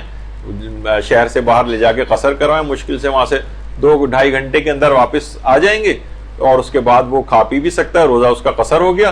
اور اس کے بعد اپنے اس بعد رمضان اس کی قضا کرتا رہے. ابھی کم سے کم ورنہ کیا تھا، اس کو یقینی طور پر اسے گناہ کرتے ہوئے روزہ چھوڑتا ہو، قضا اور کفارہ دونوں واجب ہو جاتے. اس میں کم سے کم شرعی ایک ہیلہ اور طریقہ ہے کہ اپنے روزے کو جان بوجھ کر قصر کر لیں. البتہ جان بوجھ کر روزہ قصر کرنا مکروہ ضرور ہے، لیکن کم سے کم حرام تو نہیں، وہ عذاب تو نہیں ملے گا اس کو، وہ قضا اور کفارے تو واجب نہیں ہوں گے. لیکن اگر کوئی شخص عمرہ کرنے جا رہا ہے یا مقدس مقامات کے سفر کی زیارت کے سفر پہ جا رہا ہے، تو وہاں جا کر اس کے روزے قصر ہو جائیں گے، کیونکہ اس وقت قصر ہوں گے جب وہ ایک ہی شہر کے اندر، جیسے کہ عام طور پر ہوتا ہے کسی بھی جگہ وہ 10 دن سے زیادہ کا اس کا قیام نہیں ہے. 5 دن مثلا نجف میں رہے گا، 5 دن کربلا میں رہے گا، 2 دن کسی اور جگہ رہے گا، 1 دن کسی اور جگہ رہے گا مثلا. تو کیا ہے ویسے ہی ہر جگہ 10 روز سے کم کا قیام ہے. تو ہر جگہ نمازوں میں تو یہ ہوتا ہے کہ مسافر کو قصر و تمام کا کچھ جگہوں کے اوپر اختیار ہوتا ہے، لیکن روزے میں اختیار نہیں، اسے لازمی قصر کرنا پڑے گا. رمضان کا روزہ، حتیٰ کہ رمضان کا روزہ اگر نظر کر کے کوئی ایسی نظر بھی کر لے تو وہ بھی نہیں چلے گا. مستحب روزے کی نظر چل جاتی کہ میں حالت سفر میں مستحب روزہ رکھوں گا، اپنے وطن میں ہی اگر نظر مان لے، وہ نظر کے مسئلے الگ ہے، بہرحال کوئی قضا روزہ اس کے اوپر نہیں ہونا چاہیے ورنہ نظر ویلڈ نہیں ہوگی. لیکن اگر کوئی قضا روزہ نہیں ہے تو مستحب روزے کی نظر مان سکتا ہے کہ میں سفر میں رکھوں گا، لیکن واجب رمضان کے روزے کی نظر یہ نہیں مان سکتا، یعنی اس کو لازمی روزہ قصر کرنا ہی پڑے گا. تو بعد رمضان قضا کرنی پڑے گی، تو وہ مکروہ بھی نہیں ہے. لیکن رمضان میں روزے میں سفر کی، رمضان میں روزے سے بچنے کی نیت سے سفر کرنا یہ مکروہ. اچھا، رمضان میں سفر کرنے میں کوئی حرج نہیں ہے، بچنے کے لیے روزے سے سفر کرنا مکروہ ہے. البتہ رمضان کی 24ویں تاریخ سے پہلے سفر کرنا بھی مکروہ. رمضان کی 24ویں تاریخ سے پہلے عام طور پر جو ویسے بھی اول تو مکروہ ہے ہی نہیں، زیارت عتبات عالیہ وغیرہ کے جو سفر ہیں، لیکن یہ عام طور پر عید وغیرہ وہاں پر کرتے ہیں، تو یہ مشکل سے 1 یا 2 روزے صرف عام طور پر کاروان والے جس طرح سے پروگرام بناتے ہیں کہ 1-2 روزے صرف آپ کے قصر ہوں، اور اس کے بعد تو عید وغیرہ آ جاتی ہے. تو یہ اس لحاظ سے 24 تاریخ کے بعد کا مرحلہ ہے. یہ 24 تاریخ سے پہلے کے جو سفر ہیں بلا وجہ، وہ ان میں ذرا کراہیت ہے سے پہلے کے سفر. البتہ حج، عمرہ، زیارت عتبات عالیات میں سے یا کسی بھی ضروری کام سے سفر کرنا یہ مکروہ نہیں. اچھا، لوگ کہیں گے رمضان میں حج کا سفر کون سا ہو رہا ہے؟ ابھی نا اس میں بھی لکھا ہوا ہے، توضیح المسائل میں بھی لوگ پڑھ کر چونکتے ہیں، یہ تو رمضان ہے، اس میں حج کہاں سے آ گیا؟ تو دیکھیے حج کے جو مہینے ہیں وہ 3 مہینے ہیں حج کے، شوال، ذیقعد اور ذی الحج. یعنی حج اگر کوئی شخص اپنے عمرہ تمتع وہ شوال کے مہینے میں بھی جا کر سکتا، یعنی جو حج کا ہی ایک پارٹ ہے. اس کے بعد ٹھیک ہے وہ مکے میں رہتا رہے 2-3 مہینے تک، پھر اس کے بعد جب حج اسلام کا مرحلہ آئے گا، حج تمتع کا مرحلہ آئے گا، تو اگلا رکن اس کے بعد انجام دے. تو حج کے 3 مہینے ہیں. حج کا صرف ذی الحج کا مہینہ نہیں ہے، حج کے 3 مہینے شوال، ذی القعدہ اور ذی الحجہ. اچھا، جب شوال کے اندر وہ جا رہا ہے تو اس کا سفر بہت سے لوگ پہلے سے مہینہ بھر پہلے سے سفر شروع کر دیتے تو وہاں جا کر پہنچیں گے. تو دیکھا جائے تو حج کا سفر اس کا رمضان سے شروع ہو جاتا تھا. تو اسی وجہ سے توضیح المسائل میں ہے کہ رمضان کا سفر جو ہے، رمضان میں حج کا سفر، تو لوگ سوچتے ہیں کہ حج ابھی کہاں سے، تو وہ اس طرح کی چیز ہے کیونکہ حج کے جو 3 مہینے ہیں وہ شوال میں بھی ہو سکتا ہے، اس کا عمرہ تمتع کا ارادہ ہو تو وہ رمضان سے ہی سفر کے لیے نکل جاتا ہے. تو وہ بہرحال مکروہ تب بھی نہیں. اچھا، اس پہ بھی بہت لوگوں کا اعتراض ہوتا ہے، لیکن بہرحال مکروہات کا مسئلہ ہے. اور الگ سے روایات میں یہ بات آئی کہ حالت روزہ میں عورت کا پانی میں بیٹھنا مکروہ ہے. مثلا ٹب میں پانی بھر کے اگر کوئی مرد بیٹھ جائے تو مکروہ نہیں ہے، عورت بیٹھ جائے تو مکروہ، ثواب میں کمی کا باعث ہوتا ہے. اور الگ سے روایات میں یہ چیز آئی. بہت سے لوگ اس پہ بہت اعتراض کرتے ہیں کہ بھئی یہ ان دونوں کی تفریق شاید مجتہدین نے خود کی نہیں، روایات میں یہ چیز آئی. تو بہرحال یہ ایک مکروہات روزہ کا ایک مسئلہ تھا. اب آ جائیے تیراکی کا مسئلہ یا سوئمنگ کرنے کا مسئلہ. زیادہ مشہور تو یہی ہے کہ پورے سر کو پانی میں ڈبونے سے روزہ احتیاط واجب کی بنا پر باطل ہو جاتا ہے. آیت اللہ خامنئی بھی یہ فرماتے تھے، امام خمینی بھی یہ فرماتے تھے، اور آیت اللہ خوئی کا بھی یہی نظریہ تھا کہ احتیاط واجب کے طور پر پورے سر کو پانی میں نہیں ڈبو سکتے. ایک تو پورا سر پانی سے ڈھک رہا ہے جیسے شاور میں، اس کی تو ویسے ہی اجازت ہے، یعنی وہ پانی میں سر ڈبونے میں شمار نہیں ہوتا. لیکن سوئمنگ میں تو ہم نے غوطہ لگایا ہے، اب حلق تک اگر پانی نہیں جا رہا ہے تو آغا سیستانی فرماتے ہیں کہ پورے سر کو پانی میں ڈبونے سے روزہ باطل نہیں ہوتا. اس کے لیے الگ سے بھی روایات آئی ہیں، مجتہدین کے فتووں میں جو اختلاف ہے وہ اختلاف روایات کی بنیاد پر. البتہ آغا سیستانی یہ ضرور فرماتے ہیں کہ شدید مکروہ ضرور ہے، لیکن اگر کوئی شخص سوئمنگ وغیرہ کے لیے یا مثلا ساحل سمندر پہ جائے، گرمی بہت ہو رہی ہے تو چلو چل کے نہاتے ہیں اس کے اندر مثلا، تو پورے سر کو اگر کوئی شخص سوئمنگ میں پانی میں سر میں اپنے سر کو ڈبو لے پانی میں تو آغا سیستانی کے نزدیک روزہ باطل نہیں ہے، البتہ ایسا کرنا شدید مکروہ. اچھا، اب بہت سے مریضوں کے لحاظ سے چیزیں ہیں کہ حالت روزہ میں مثلا بواسیر جسے پائلز کہتے ہیں، ہیمورائڈز کہتے ہیں، ان میں یا تو اس کی تشخیص کے لیے ایک آلے سے تشخیص کی جاتی ہے جسے پروکٹوسکوپ کہتے ہیں، وہ جسم میں داخل کیا جاتا ہے، اس سے بھی روزے پر فرق نہیں پڑتا، یا مرض کی جگہ پر اگر کوئی دوا وغیرہ لگائی جائے اس سے بھی فرق نہیں پڑتا. تو بواسیر کے مریضوں کے لحاظ سے بھی ایک مسئلہ اس میں آ گیا. اچھا، کچھ چیزیں ایسی ہیں جیسے کچھ ماؤتھ واش استعمال کیے جاتے ہیں، مثلا منہ میں کوئی فنگل انفیکشن سے بچنے کے لیے یا علاج کے لیے ڈراپس کا استعمال ہوتا ہے. بعض اوقات یہ ہوتا ہے کچھ مریضوں کے ان کے انفیکشن ہو نہ جائیں اس وجہ سے کچھ ڈراپس استعمال کرائے جاتے ہیں یا علاج کے لیے کروائے جاتے ہیں، یا ناک کھولنے والی تیز خوشبو والے انہیلرز جو ہیں استعمال ہوتے ہیں، ان سب کا بھی استعمال جائز ہے. بس اس میں سے کوئی بھی دوا حلق سے نیچے نہیں اترنی چاہیے، یعنی منہ کی حد تک معاملہ رہے، کلی کی حد تک معاملہ رہے، سونگھنے کی حد تک معاملہ رہے، اس سے روزے پر فرق نہیں پڑتا، روزہ صحیح رہے گا. بس کوئی چیز حلق سے اترنی نہیں چاہیے. تو ان طبی چیزوں کے استعمال کی بھی شریعت میں اجازت ہے. بعض اوقات آدمی چکر کھایا اور بے ہوش ہو گیا، کمزوری ہوئی، ڈائبٹک پیشنٹ ہے مثلا، ایک دم سے بے ہوش ہو گیا، تو بے ہوش ہونے سے بھی روزہ باطل نہیں ہوتا، تھوڑی دیر بعد ہوش آ جائے گا، اپنے روزے کو کنٹینیو کرے. ہاں، البتہ کچھ مریض ایسے ہیں جنہیں آپریشن کے لیے بے ہوش کیا جاتا ہے. اچھا، اب اس میں کیا ہے کہ یہ خود سے یہ چیز آتی ہے، خود سے بے ہوش ہونا. وہ جو بے اختیار بے ہوش ہو رہا ہے یہ تو باقاعدہ کنسنٹ فارم پہ سائن کرتا ہے کہ میں بے ہوش کرنے کی آپ کو اجازت دے رہا ہوں. تو اس میں احتیاط یہ ہے کہ اس روزے کو بھی مکمل کرے، اور مکمل کرنا ممکن نہ ہو تو اس روزے کی قضا بجا لائے. تو بہرحال بے ہوشی کا ایک مسئلہ یہ تو خیر آ گیا ابھی دوا ڈالنے کا. اچھا حالت روزہ میں اکثر دل کے مریض زبان کے نیچے کچھ ادویات رکھتے ہیں. اچھا صرف زبان کے نیچے نہیں بلکہ دل کے لیے نہیں بلکہ کچھ درد کم کرنے کی ادویات بھی ہیں جو زبان کے نیچے رکھی جاتی ہیں. وہ وہاں سے خون میں جذب ہوتی ہیں اور اس کے بعد اپنا اثر دکھاتی ہیں, حلق سے نیچے نہیں اترتی. تو آیت اللہ سیستانی کے فتوے میں مریض ایسے جو دل کے مریض ہوں یا درد کو کم کرنے والی ادویات زبان کے نیچے والی, اس سے روزے پہ فرق نہیں پڑتا. البتہ رہبر معظم آیت اللہ خامنئی احتیاط واجب کے طور پر زبان کے نیچے رکھنے والی گولیوں کے استعمال کو بھی منع کرتے ہیں اور کہتے ہیں احتیاط واجب ہے کہ نہیں. تو کیونکہ احتیاط واجب ہے تو اس مسئلے میں ان کے مقلدین آیت اللہ سیستانی کی طرف اگر رجوع کر لیں تو وہ بھی زبان کے نیچے گولیاں رکھ سکتے ہیں. اچھا بہت سے لوگ عام طور پہ کرتے ہیں کہ بھائی میں دل کا مریض ہوں, میں تو روزہ نہیں رکھ سکتا. دل کا مریض ہونے سے روزہ رکھنے کا کوئی تعلق نہیں, وہ ابھی اس کا معیار چل کے آگے چل کر آئے گا. لیکن عام طور پر دل کے مریض سالہ سال تک بس ان کو کچھ ادویات استعمال کرنی ہوتی, وہ بھی سحر و افطار کے اندر اگر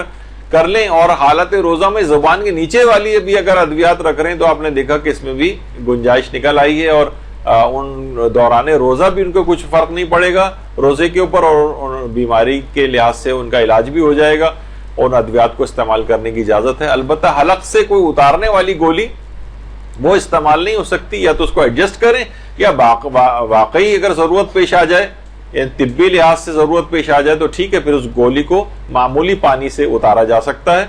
اور صرف گولی کھانے کا ہی اگر مسئلہ تھا تو 1 یا 2 گھونٹ پانی سے اس گولی کو نیچے اتار لیں, اس کے بعد منافی روزہ کاموں سے بھی اپنے آپ کو بچانا پڑے گا اور بعد رمضان اس روزے کی قضا بھی کرنا پڑے گی. یعنی یہ ایسا نہیں کہ اسلامی کہہ رہے کہ کوئی بات نہیں تم گولی ہرگز مت کھاؤ اور ایسے ہی چاہے تم مر جاؤ لیکن چاہے نقصان تمہیں پہنچ جائے, نہیں. حالت روزہ میں پھر آپ اتنی مقدار میں دوا کو استعمال کر سکتے ہیں جس کے بغیر آپ کوئی چارہ کار نہیں, لازمی دوا لینی, اور صرف دوا لینے کا مسئلہ ہے, ہمیں کوئی غذائی کوئی مسئلہ نہیں, صرف دوا لینی ہمارے لیے ضروری ہے. تو اس صورت میں وہ دوا لی جا سکتی ہے, لیکن ایسا نہیں کہ مثلا 2 گھونٹ پانی سے دوا لی جا سکتی ہو تو آپ گھٹا گھٹ گلاس کے گلاس شربت کے جو ہے اس کے اوپر چڑھا جائیں آپ, تو یہ صحیح نہیں ہے. اپنے آپ کو منافی روزہ کاموں سے بھی بچانا پڑے گا اور بعد رمضان اس روزے کی قضا کرنا. پھر وہی سوال آتا ہے کہ جب بعد رمضان روزے کی قضا کرنا ہے تو پھر فائدہ کیا ہوا؟ تو صرف بہتر کھا پی لیتے, فائدہ ہی ہوا, ایک تو گناہ نہیں ملا آپ کو اور کفارہ واجب نہیں ہوا آپ پر. ہاں بس ایک لحاظ سے شرعی حکم ہے کہ بہرحال اس روزے کی قضا آپ کو انجام دینی. تو زبان کے نیچے رکھنے والی ادویات کا بھی مسئلہ ہو گیا. اچھا بہت سے لوگوں کو قبض ہوتا ہے اور دنیا میں سب سے زیادہ جو بیماری ہے وہ قبض کی بیماری جو سب سے زیادہ لوگوں کو ہوتی ہے اور رمضان میں بھی ممکن ہے. تو اگر شدید قبض اگر کسی کو ہو رہا ہے اور وہ کچھ سپوزیٹریز جو ہیں وہ استعمال ہو رہی ہیں, ریکٹل سپوزیٹریز وغیرہ, یا اینیما جو ہے وہ لیا جا رہا ہے اور وہ چیز خشک ہے, کیونکہ مایا یا لکوڈ چیز سے اگر اینیما اگر عام طور پہ لیا جائے گا جس میں لکوڈ کوئی چیز استعمال ہوگی اس سے تو روزہ باطل ہو جائے گا. لیکن بہت سی ٹیبلٹ فارم میں ہوتی ہیں اس طرح کی سپوزیٹریز ہیں جو کہ رکھی جاتی ہیں, تو اس کے استعمال سے روزے پر فرق نہیں پڑتا ہے, وہ کیونکہ مایا چیز شمار نہیں ہو رہی. تو قبض شدید قبض کو دور کرنے کے لیے اس کا استعمال جائز. ہاں اگر یہ حتیٰ کہ آغا سیستانی بھی فرماتے ہیں, دیگر علماء بھی, کہ اگر یہ جو اینیما جو لیا جا رہا ہے اگر یہ مجبوری کی وجہ سے لیا جائے, خواہ علاج ہی کے غرض سے کیوں نہ لیا جائے, لیکن مایا چیز سے لکوڈ چیز سے اگر لیا جا رہا ہے تو اس سے روزہ باطل لازمی ہو جائے گا, چاہے مجبوری کیوں نہ ہو. مجبوری کیوں نہ روزہ باطل ہے, البتہ گناہ کوئی نہیں ملے گا, بعد رمضان اس روزے کی قضا کرنا پڑے گی. لیکن اگر کوئی خشک چیز ہے, ٹیبلٹ فارم میں ہے, وہ چیز رکھی جا رہی ہے تو اس سے روزے پر فرق نہیں پڑتا. ایک یہ بہت لوگ پوچھتے ہیں کہ مسجد کی اذان ہو رہی تھی اور ہم نے اس وقت تک ہم کھاتے پیتے رہے. دیکھیے پہلی بات تو یہ کہ مسجد کی اذان سے کوئی بھی تعلق نہیں ہے روزے کا. ممکن ہے وقت پہلے آ چکا اور مسجد کی اذان بعد میں ہو رہی ہو, ممکن ہے وقت فجر داخل ہو چکا اور اسی وقت مسجد کی مثلا لائٹ چلی جائے اور لاؤڈ اسپیکر پہ آپ کو آواز سنائی نہ دے رہی ہو, تو اس سے کیا تعلق ہے؟ ہو سکتا ہے مؤذن دیر سے اس دن اٹھا یا اذان میں کسی بھی وجہ سے تاخیر ہو گئی, تو مسجد کی اذان سے کوئی تعلق روزے کا نہیں. اصل معیار یہ کہ وقت فجر آیا یا نہیں آیا. وقت فجر آ جائے تو اسی وقت سے روزہ شروع ہو جاتا ہے، چاہے مسجد سے اذان کی آواز آئے یا نہ آئے، یا اذان ختم ہو یا نہ ختم ہو۔ اچھا، اسی طرح سے بہت سے دکاندار حضرات ہوتے ہیں، کیشیئر حضرات ہوتے ہیں، تو مثلا نقدی گن رہے ہیں، نوٹ گن رہے ہیں، یا صفحات کو پلٹتے وقت انگلی کو بار بار منہ میں لے جا رہے ہیں، ترک کر رہے ہیں، پھر نوٹوں پر لگا رہے ہیں، پھر وہی دوبارہ منہ میں انگلی لے جا رہے ہیں، اس سے روزے پر کوئی فرق نہیں پڑتا، یہ ٹھیک ہے، اس سے کوئی فرق نہیں پڑتا اور روزہ صحیح رہتا ہے۔ اب ایک مسئلہ ایک اور ہے جو کہ جب مدرسے نے اتفاق سے اس کو زیادہ اس کو پروپیگیٹ کیا اور ہمیں بہت سے لوگوں سے بہت باتیں بھی سننے کو ملی، لیکن اصلاً مسئلہ یہ کہ بعد میں لوگوں کو آہستہ آہستہ اس کا جو ہے وہ پتہ چل گیا۔ علماء تو اکثر پہلے بھی بتاتے رہے ہیں اس کو، لیکن بہت زیادہ رائج یہ مسئلہ نہیں تھا، اور بعض صاحبان علم کے علم میں بھی نہیں تھا یہ والا مسئلہ کہ مرحوم جو باپ ہے اس کے قضا روزے اور نمازیں یہ بڑے بیٹے پر واجب ہوتے، بڑے بیٹے پر واجب ہوتے۔ البتہ آغا سیستانی یہ ضرور فرماتے ہیں کہ مرحوم نے اگر گناہ کرتے ہوئے نماز روزے انجام نہیں دیے تھے تو وہ بڑے بیٹے پر واجب نہیں، کسی عذر کی وجہ سے چھوڑے ہیں اس نے تو وہ ان کی قضا کرنا بڑے بیٹے پر واجب۔ البتہ آغا خوئی تھے، وہ کہتے تھے کہ چاہے وہ گناہ کرتے ہوئے چھوڑے ہوں چاہے کسی مجبوری سے چھوڑے ہوں، ہر صورت میں بڑے بیٹے پر الگ سے ایک واجب ہے کہ وہ اپنے باپ کی قضا نمازوں اور روزے انجام دے۔ آغا سیستانی روزے کے نمازوں میں نہیں ہے یہ والا مسئلہ، صرف روزے میں ایک آپشن دیتے ہیں اس کو کہ یا تو وہ روزے بڑا بیٹا باپ کے روزے رکھے یا رکھوائے کسی سے، اور اگر یہ نہیں کرنا چاہتا وہ، یعنی اس کو آپشن ہے، تو وہ ہر روزے کے بدلے ایک مد یعنی 3 پاؤ آٹا یا غذائی اجناس، مثلا 3 پاؤ دال، 3 پاؤ چاول، 3 پاؤ بیسن، 3 پاؤ چھولے، کوئی بھی اس طرح کی چیز، یا 3 پاؤ کی مقدار میں مثلا روٹیاں، یہ کسی بھی غریب دیندار اور نمازی مومن وغیرہ کو وہ اس کو دے، تو باپ کے قضا روزے رکھوانے کی ضرورت نہیں۔ سید اور غیر سید کا بھی کوئی مسئلہ نہیں ہے۔ اچھا، بڑے بیٹے کا بھی مسئلہ نہیں ہے، یعنی اگر بڑے بیٹے پر ویسے تو واجب ہے، لیکن بڑے بیٹے کے بجائے کسی اور چھوٹے بیٹے نے یا بیٹی نے یا کسی اور رشتہ دار نے، مثلا مرحوم کے مثلا سالے نے یہ 3 پاؤ آٹا فی روزہ اس کی طرف سے دے دیا تو بڑے بیٹے پر سے ساقط ہو جائے گا۔ آپ جی، یہ مسئلہ صرف اور صرف آیت اللہ سیستانی کا ہے اور کسی بھی مجتہد کا نہیں۔ ہاں، اب اس میں ایک حل ہے کہ رہبر کے یا کسی ایسے مجتہد کی اگر تقلید میں ہو تو وہ مقلد خود تو یہ مثلا بڑا بیٹا رہبر کی تقلید میں ہے یا بڑا بیٹا مثلا آیت اللہ خوئی کی تقلید میں باقی ہے، تو وہ یہ والا کام مثلا کسی کو مالک بنا دے اتنے پیسوں کا، اور اس سے ریکویسٹ یہ کر دے کہ اس پیسوں سے تم اپنی تقلید میں ہونے کے اعتبار سے میرے باپ کے 3 پاؤ آٹا فی روزہ یہ ادا کر دو، تو اس طرح سے بھی ادا ہو سکتا ہے۔ تو بہرحال اس میں حل ایک اچھا ہے، تو بہت سے لوگوں کو یہ مسئلہ پتہ نہیں تھا کہ اس کے اندر یہ والا آپشن بھی ہے، تو قضا روزے رکھوانے کی ضرورت نہیں ہے، اور یہ مجبوری کا بھی مسئلہ نہیں ہے، یعنی قضا روزے رکھوا سکتے ہو یا بڑا بیٹا رکھ بھی سکتا ہو، تب بھی یہ والا آپشن استعمال کیا جا سکتا ہے، اور 3 پاؤ آٹا یا غذائی اجناس کسی غریب شیعہ، اچھا اس میں غریب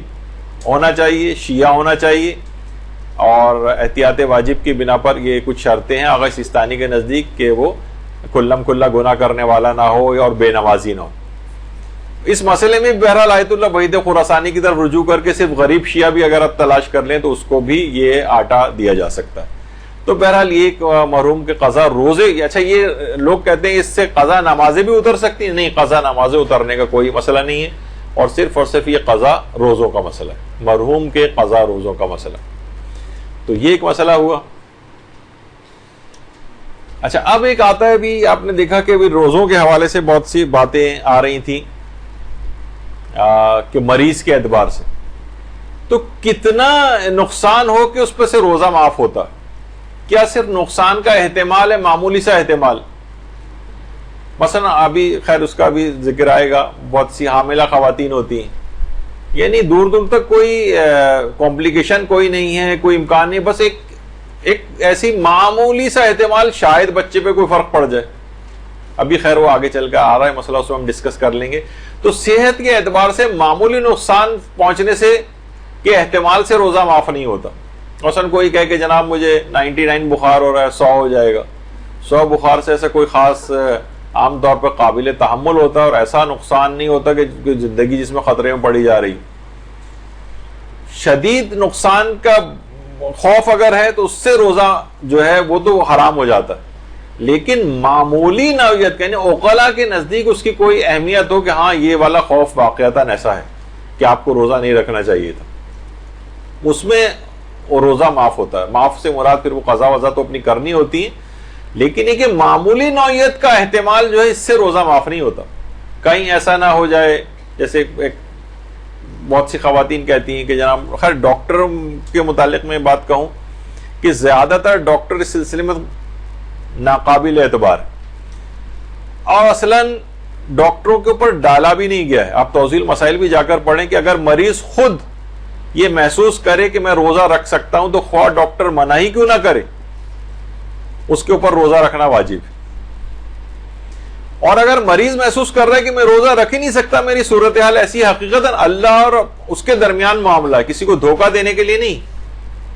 یعنی واقعتاً وہ کہہ رہا ہے کہ میں رکھ ہی نہیں سکتا، تو خواہ ڈاکٹر کہے کیوں نہ کہ آپ روزہ رکھ سکتے ہیں، تب بھی روزہ رکھنا اس کے لیے واجب نہیں رہے گا. تو بہرحال ڈاکٹر معیار نہیں. ہاں ڈاکٹر کب معیار ہوتا ہے وہ بھی ویسے آگے چل کر آنی تھی بات، لیکن اب وہ ابھی بتا دیتا ہوں کہ ڈاکٹر اس وقت معیار ہوتا ہے جب انسان خود فیصلہ نہ کر سکے کہ پتہ نہیں میرے لیے روزہ رکھنا فائدہ مند یعنی نقصان کا باعث تو نہیں، اور وہ خود فیصلہ نہیں کر پا رہا ہے، تو پھر وہ ڈاکٹر کے اوپر اس کو چھوڑ سکتا ہے اور پھر قابل اطمینان جو ڈاکٹر ہے اس کی بات پر عمل کر سکتا ہے، پھر وہ جو کہے اس کے مطابق عمل کرے. لیکن اصلاً معیار اور تشخیص خود کرنی ہے آپ نے. تو معمولی سا صرف ایک احتمال ہے، شاید ایسا ہو جائے، تو شاید تو ایسے ہی جیسے کوئی کہے کہ بھائی میں کوئی شخص ہے وہ کہے کہ باہر میں نکلوں گا تو شاید ایکسیڈنٹ ہو جائے، یعنی یہ تو ایک ایسی معاوضہ 1-2% تو ہر چیز کا احتمال ہر وقت موجود ہوتا ہے. تو اس طرح کی چیزوں کا نہیں، یعنی عقلاء کہیں کہ ہاں واقعی ایسا خطرہ موجود ہے آپ کے لیے، تو پھر اس میں روزے کی معافی کا کوئی مسئلہ آتا ہے. ورنہ عام طور پہ دیکھا یہ گیا کہ لوگ اس میں گڑبڑ کر جاتے ہیں. بلکہ بعض اوقات یہ ہوتا ہے کہ شخص کو یقین تھا کہ وہ روزہ نہیں رکھ سکتا اور اس نے رمضان کے روزے رکھے بھی نہیں، اور جب کئی سال گزر گئے پھر پتہ چلا کہ وہ تو غلط فہمی میں تھا اور روزہ رکھ سکتا تھا. اس صورت میں آغا سیستانی فرماتے ہیں ان تمام روزوں کی بھی قضا کرنا پڑے گی، البتہ کفارہ کوئی واجب نہیں ہوگا. یعنی اسے یقین تھا کہ میں روزہ نہیں رکھ سکتا، لیکن وہ یقین بعد میں غلط ثابت ہو گیا. مثلا تھا کہ جناب آپ کو یہ والی بیماری تشخیص ہوئی ہے اور اس میں فلاں چیز کی احتیاط ہے اور یہ ہے، اور اس نے یقین ہو گیا تھا اس کو، اب بعد میں پتہ چلا رہے نہیں یہ تو تھا ہی نہیں، رپورٹ غلط آ گئی تھی مثلا، اور وہ جو روزے آپ نے چھوڑے کہہ رہے ہیں ان سب کی قضا کرنا پڑے گی. یعنی جو اگر یقین آپ کا غلط ثابت ہو. اچھا، روزہ مکمل ہونے کے بعد ہمیں پتہ چلے کہ روزہ نقصان دہ تھا. مثلا اگر کسی شخص یا مریض کو یقین تھا کہ روزہ رکھنا اس کے لیے نقصان دہ نہیں ہے، اس وقت اسے یقین تھا، اس نے روزہ رکھ لیا، لیکن روزہ رکھنے کے بعد پتہ چلا کہ وہ غلطی پر تھا اور روزہ رکھنے سے اس کو نقصان ہوا ہے، تو وہ کافی نہیں ہے، احتیاط واجب ہے کہ اس روزے کی قضا کرے. یہ دیکھیں کچھ چیزیں بہت معمولی اس سے فرق سے مسئلے بدل رہے ہیں، تو اس کا آپ کو دیکھنا پڑے گا. ایک مریض کو یقین تھا کہ مجھے نقصان نہیں ہوگا تو اس نے روزہ رکھ لیا، لیکن روزہ رکھنے کے بعد پتہ چلا کہ یہ تو نقصان ہو گیا، مجھے میں تو غلطی پہ تھا، تو احتیاط واجب ہے کہ اس روزے کی قضا انجام دے. اب وہی مسئلہ آ گیا کہ ابھی جو آپ نے سنا تھا کہ مریض خود فیصلہ نہ کرے تو ڈاکٹر سے مشورے کے اوپر عمل کر سکتا ہے. تو کیا اس ڈاکٹر کا مسلمان ہونا ضروری ہے یا کافر؟ کیونکہ کافر ڈاکٹر بھی ہوتے ہیں. تو اس کا جواب ہے کہ مسلمان ہونا ضروری نہیں ہے، البتہ بس دیانتدار ہونا ضروری. یعنی قابل اعتماد ہو کہ یہ جھوٹی بات نہیں کہہ رہا ہے، یہ غلط بیانی نہیں کر رہا، یعنی پروفیشن کے اعتبار سے اپنے یہ دیانتداری سے مشورہ دے رہا ہے. تو اس کا مسلمان ہونا بھی ضروری نہیں. اس کے کہنے پر ہی مثلا اس کافر ڈاکٹر نے منع کر دیا، ہم تشخیص نہیں کر پا رہے تھے، ہم نے اس سے جا کر پوچھا، اس نے کہا نہیں آپ روزہ تو نہیں رکھ سکتے، تو آپ اس کی بات، اگر وہ دیانتدار ہے اپنی فیلڈ کے اعتبار سے، تو آپ اس کی بات پر عمل کرتے ہوئے اس روزے کو چھوڑ سکتے ہیں۔ اچھا، اب ایک مسئلہ وہی پیش آ جاتا ہے جو بہت کامن پیش آتا ہے، حاملہ عورتیں کب روزہ چھوڑ سکتی؟ جب ان کے لیے یا ان کے بچے، اس کے بچے کے لیے اگر روزہ نقصان کا باعث نہ ہو تو روزہ رکھنا واجب ہے۔ عام طور پہ خواتین سوچتی ہیں کہ بس وہ حاملہ ہیں تو بس اب روزہ معاف ہو گیا، نہیں، اگر نقصان کا باعث نہیں، کوئی نقصان نہیں، اور واقعتاً اگر دیکھیں اگر وہ سحر و افطار میں اپنی اچھا غذائی اور سحر اور افطار کے درمیانی جو پوری رات اور اس کے بعد صبح تک، عام طور پہ اب تو لوگ خواتین ساری رات ہی جاگتی ہیں، تو کھاتے پیتے رہیں، پانی وانی پیتے رہیں، تو عام دنوں میں بھی شاید اتنا کھائے پیتے نہیں ہیں آپ جتنا رمضان میں کھا پی لیتے ہیں۔ عام دنوں میں اگر آپ کیلکولیشن اپنی کریں، آپ اتنا پانی نہیں پیتی جتنا آپ رمضان میں پی لیتی۔ اور جو آج کل جو خاص طور پہ جو ہمارا سیڈنٹری لائف سٹائل ہے، کہیں باہر اس طرح سے جانا نہیں ہے، دھوپوں میں پھرنا نہیں ہے، اور اس طرح سے گھر میں اے سیوں کے اندر رہنا ہے، تو اس میں تو ویسے ہی کوئی کسی بھی طرح کی کوئی کمی نہیں ہوتی۔ تو کوئی اگر کوئی طبی کوئی خاص مجبوری والا مسئلہ نہیں ہے تو روزہ رکھنا واجب ہے۔ لیکن اگر حمل کا 8واں یا 9واں مہینہ ہے اور اسے یا اس کے بچے کے لیے نقصان کا کوئی واقعتاً کوئی خوف ہے تو وہ روزہ چھوڑ سکتی ہے، بلکہ اگر شدید خوف ہے تو روزہ چھوڑنا واجب بھی ہو جائے گا۔ البتہ بعد رمضان ان روزوں کی قضا کرنا ہے، لیکن اس کو 8ویں اور 9ویں مہینے میں جو یہ چھوڑ رہی ہے روزہ، تو 3 پاؤ آٹا یا کوئی بھی کھانا یا غذائی اجناس یہ مستحق کو کفارے کے طور پر دینا ہوگا۔ اور اگر حمل پہلے مہینے سے 7ویں مہینے کے آخر تک کا ہے اور اس دوران روزہ اس کے یا اس کے بچے کے لیے نقصان کا باعث ہے تو روزہ چھوڑ سکتی ہے، بعد رمضان صرف قضا کرنی، کفارہ اور فدیہ کوئی نہیں۔ تو بہرحال یہ 2 فرق اس کے اندر ہیں، اس کو تھوڑا سا غور و فکر آپ کر لیجئے گا کہ حاملہ کب روزہ چھوڑ سکتی ہے اور کب نہیں۔ اچھا، اسی طرح سے دودھ پلانے والی جو مائیں ہیں بچوں کو، ان کا ہے مسئلہ کہ اگر روزہ رکھنے کی وجہ سے دودھ کی کمی کو وہ مصنوعی طور پر پوری کر سکتی تو ماں کے لیے روزہ چھوڑنا جائز نہیں۔ مثلا کوئی پرابلم نہیں ہے، کوئی طبی ممانعت نہیں ہے، اور وہ ڈبے کا یا مثلا گائے کا یا کوئی بھی اس طرح سے کوئی متبادل بچے کو کہ اس سے بچے کی غذائی کمی جو ہے وہ پوری ہو جائے، تو پھر اس کے لیے روزہ چھوڑنا جائز نہیں ہوگا۔ لیکن بچے کا اگر مکمل انحصار ماں کے دودھ پر کوئی طبی وجہ ہو، مثلا کوئی اور اوپر کا دودھ استعمال کرتا ہے تو اسے دست لگ جاتے ہیں، اس کی طبیعت خراب ہو جاتی ہے، بچہ لیتا ہی نہیں ہے اس کو، اور کوئی کمی کو پورا کرنے کا کوئی اور طریقہ نہیں ہے، اور روزہ رکھنا خود اس کے لیے بچے کے لیے نقصان دہ ہو رہا۔ اچھا، نقصان دہ ہو رہا ہو، کمزوری یہ شمار نہیں ہوگی کہ ماں کو عام طور پر جب وہ فیڈ کرا رہی ہوتی تو ظاہر ہے کہ ان کو کمزوری ہو رہی ہوتی، تو کمزوری بلکہ شدید کمزوری بھی اس بات کا سبب نہیں کہ کوئی روزہ چھوڑے۔ ہاں، کوئی نقصان کا باعث بچے کو یا اس کی اپنی صحت کو کوئی نقصان ہو رہا ہے تو وہ ہر روزے کے بدلے 3 پاؤ آٹا یا غذائی اجناس مستحق کو دے سکتی ہے، اور بعد رمضان اس روزے کی قضا بھی انجام دینا، یعنی اس کو فدیہ بھی دینا پڑے گا۔ لیکن یہ اس وقت کی بات ہے جب واقعتاً کوئی نقصان اس کو یا اس کے بچے کو پہنچ رہا ہو، صرف کمزوری ہو رہی ہے،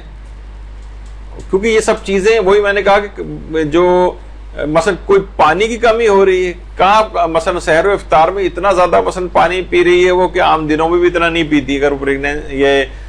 نہیں ہوتے رمضان تب بھی وہ اتنا پانی نہیں پیتی ہو، یا اتنی غذائیں نہیں کھاتی، یا مصنوعی طریقے سے اس کی کمی کو پورا کیا جا سکتا ہے تب بھی روزہ معاف نہیں ہوگا۔ تو کچھ چیزیں ایسی ہیں جیسے بہت آرام سے حاملہ اور بچوں کو دودھ پلانے والی جو مائیں ہیں وہ بڑے آرام سے روزہ چھوڑ دیتی ہیں اور کہتی ہیں ہم فدیہ دے دیں گے۔ نہیں، اس وقت ہوتا ہے کہ جب واقعتاً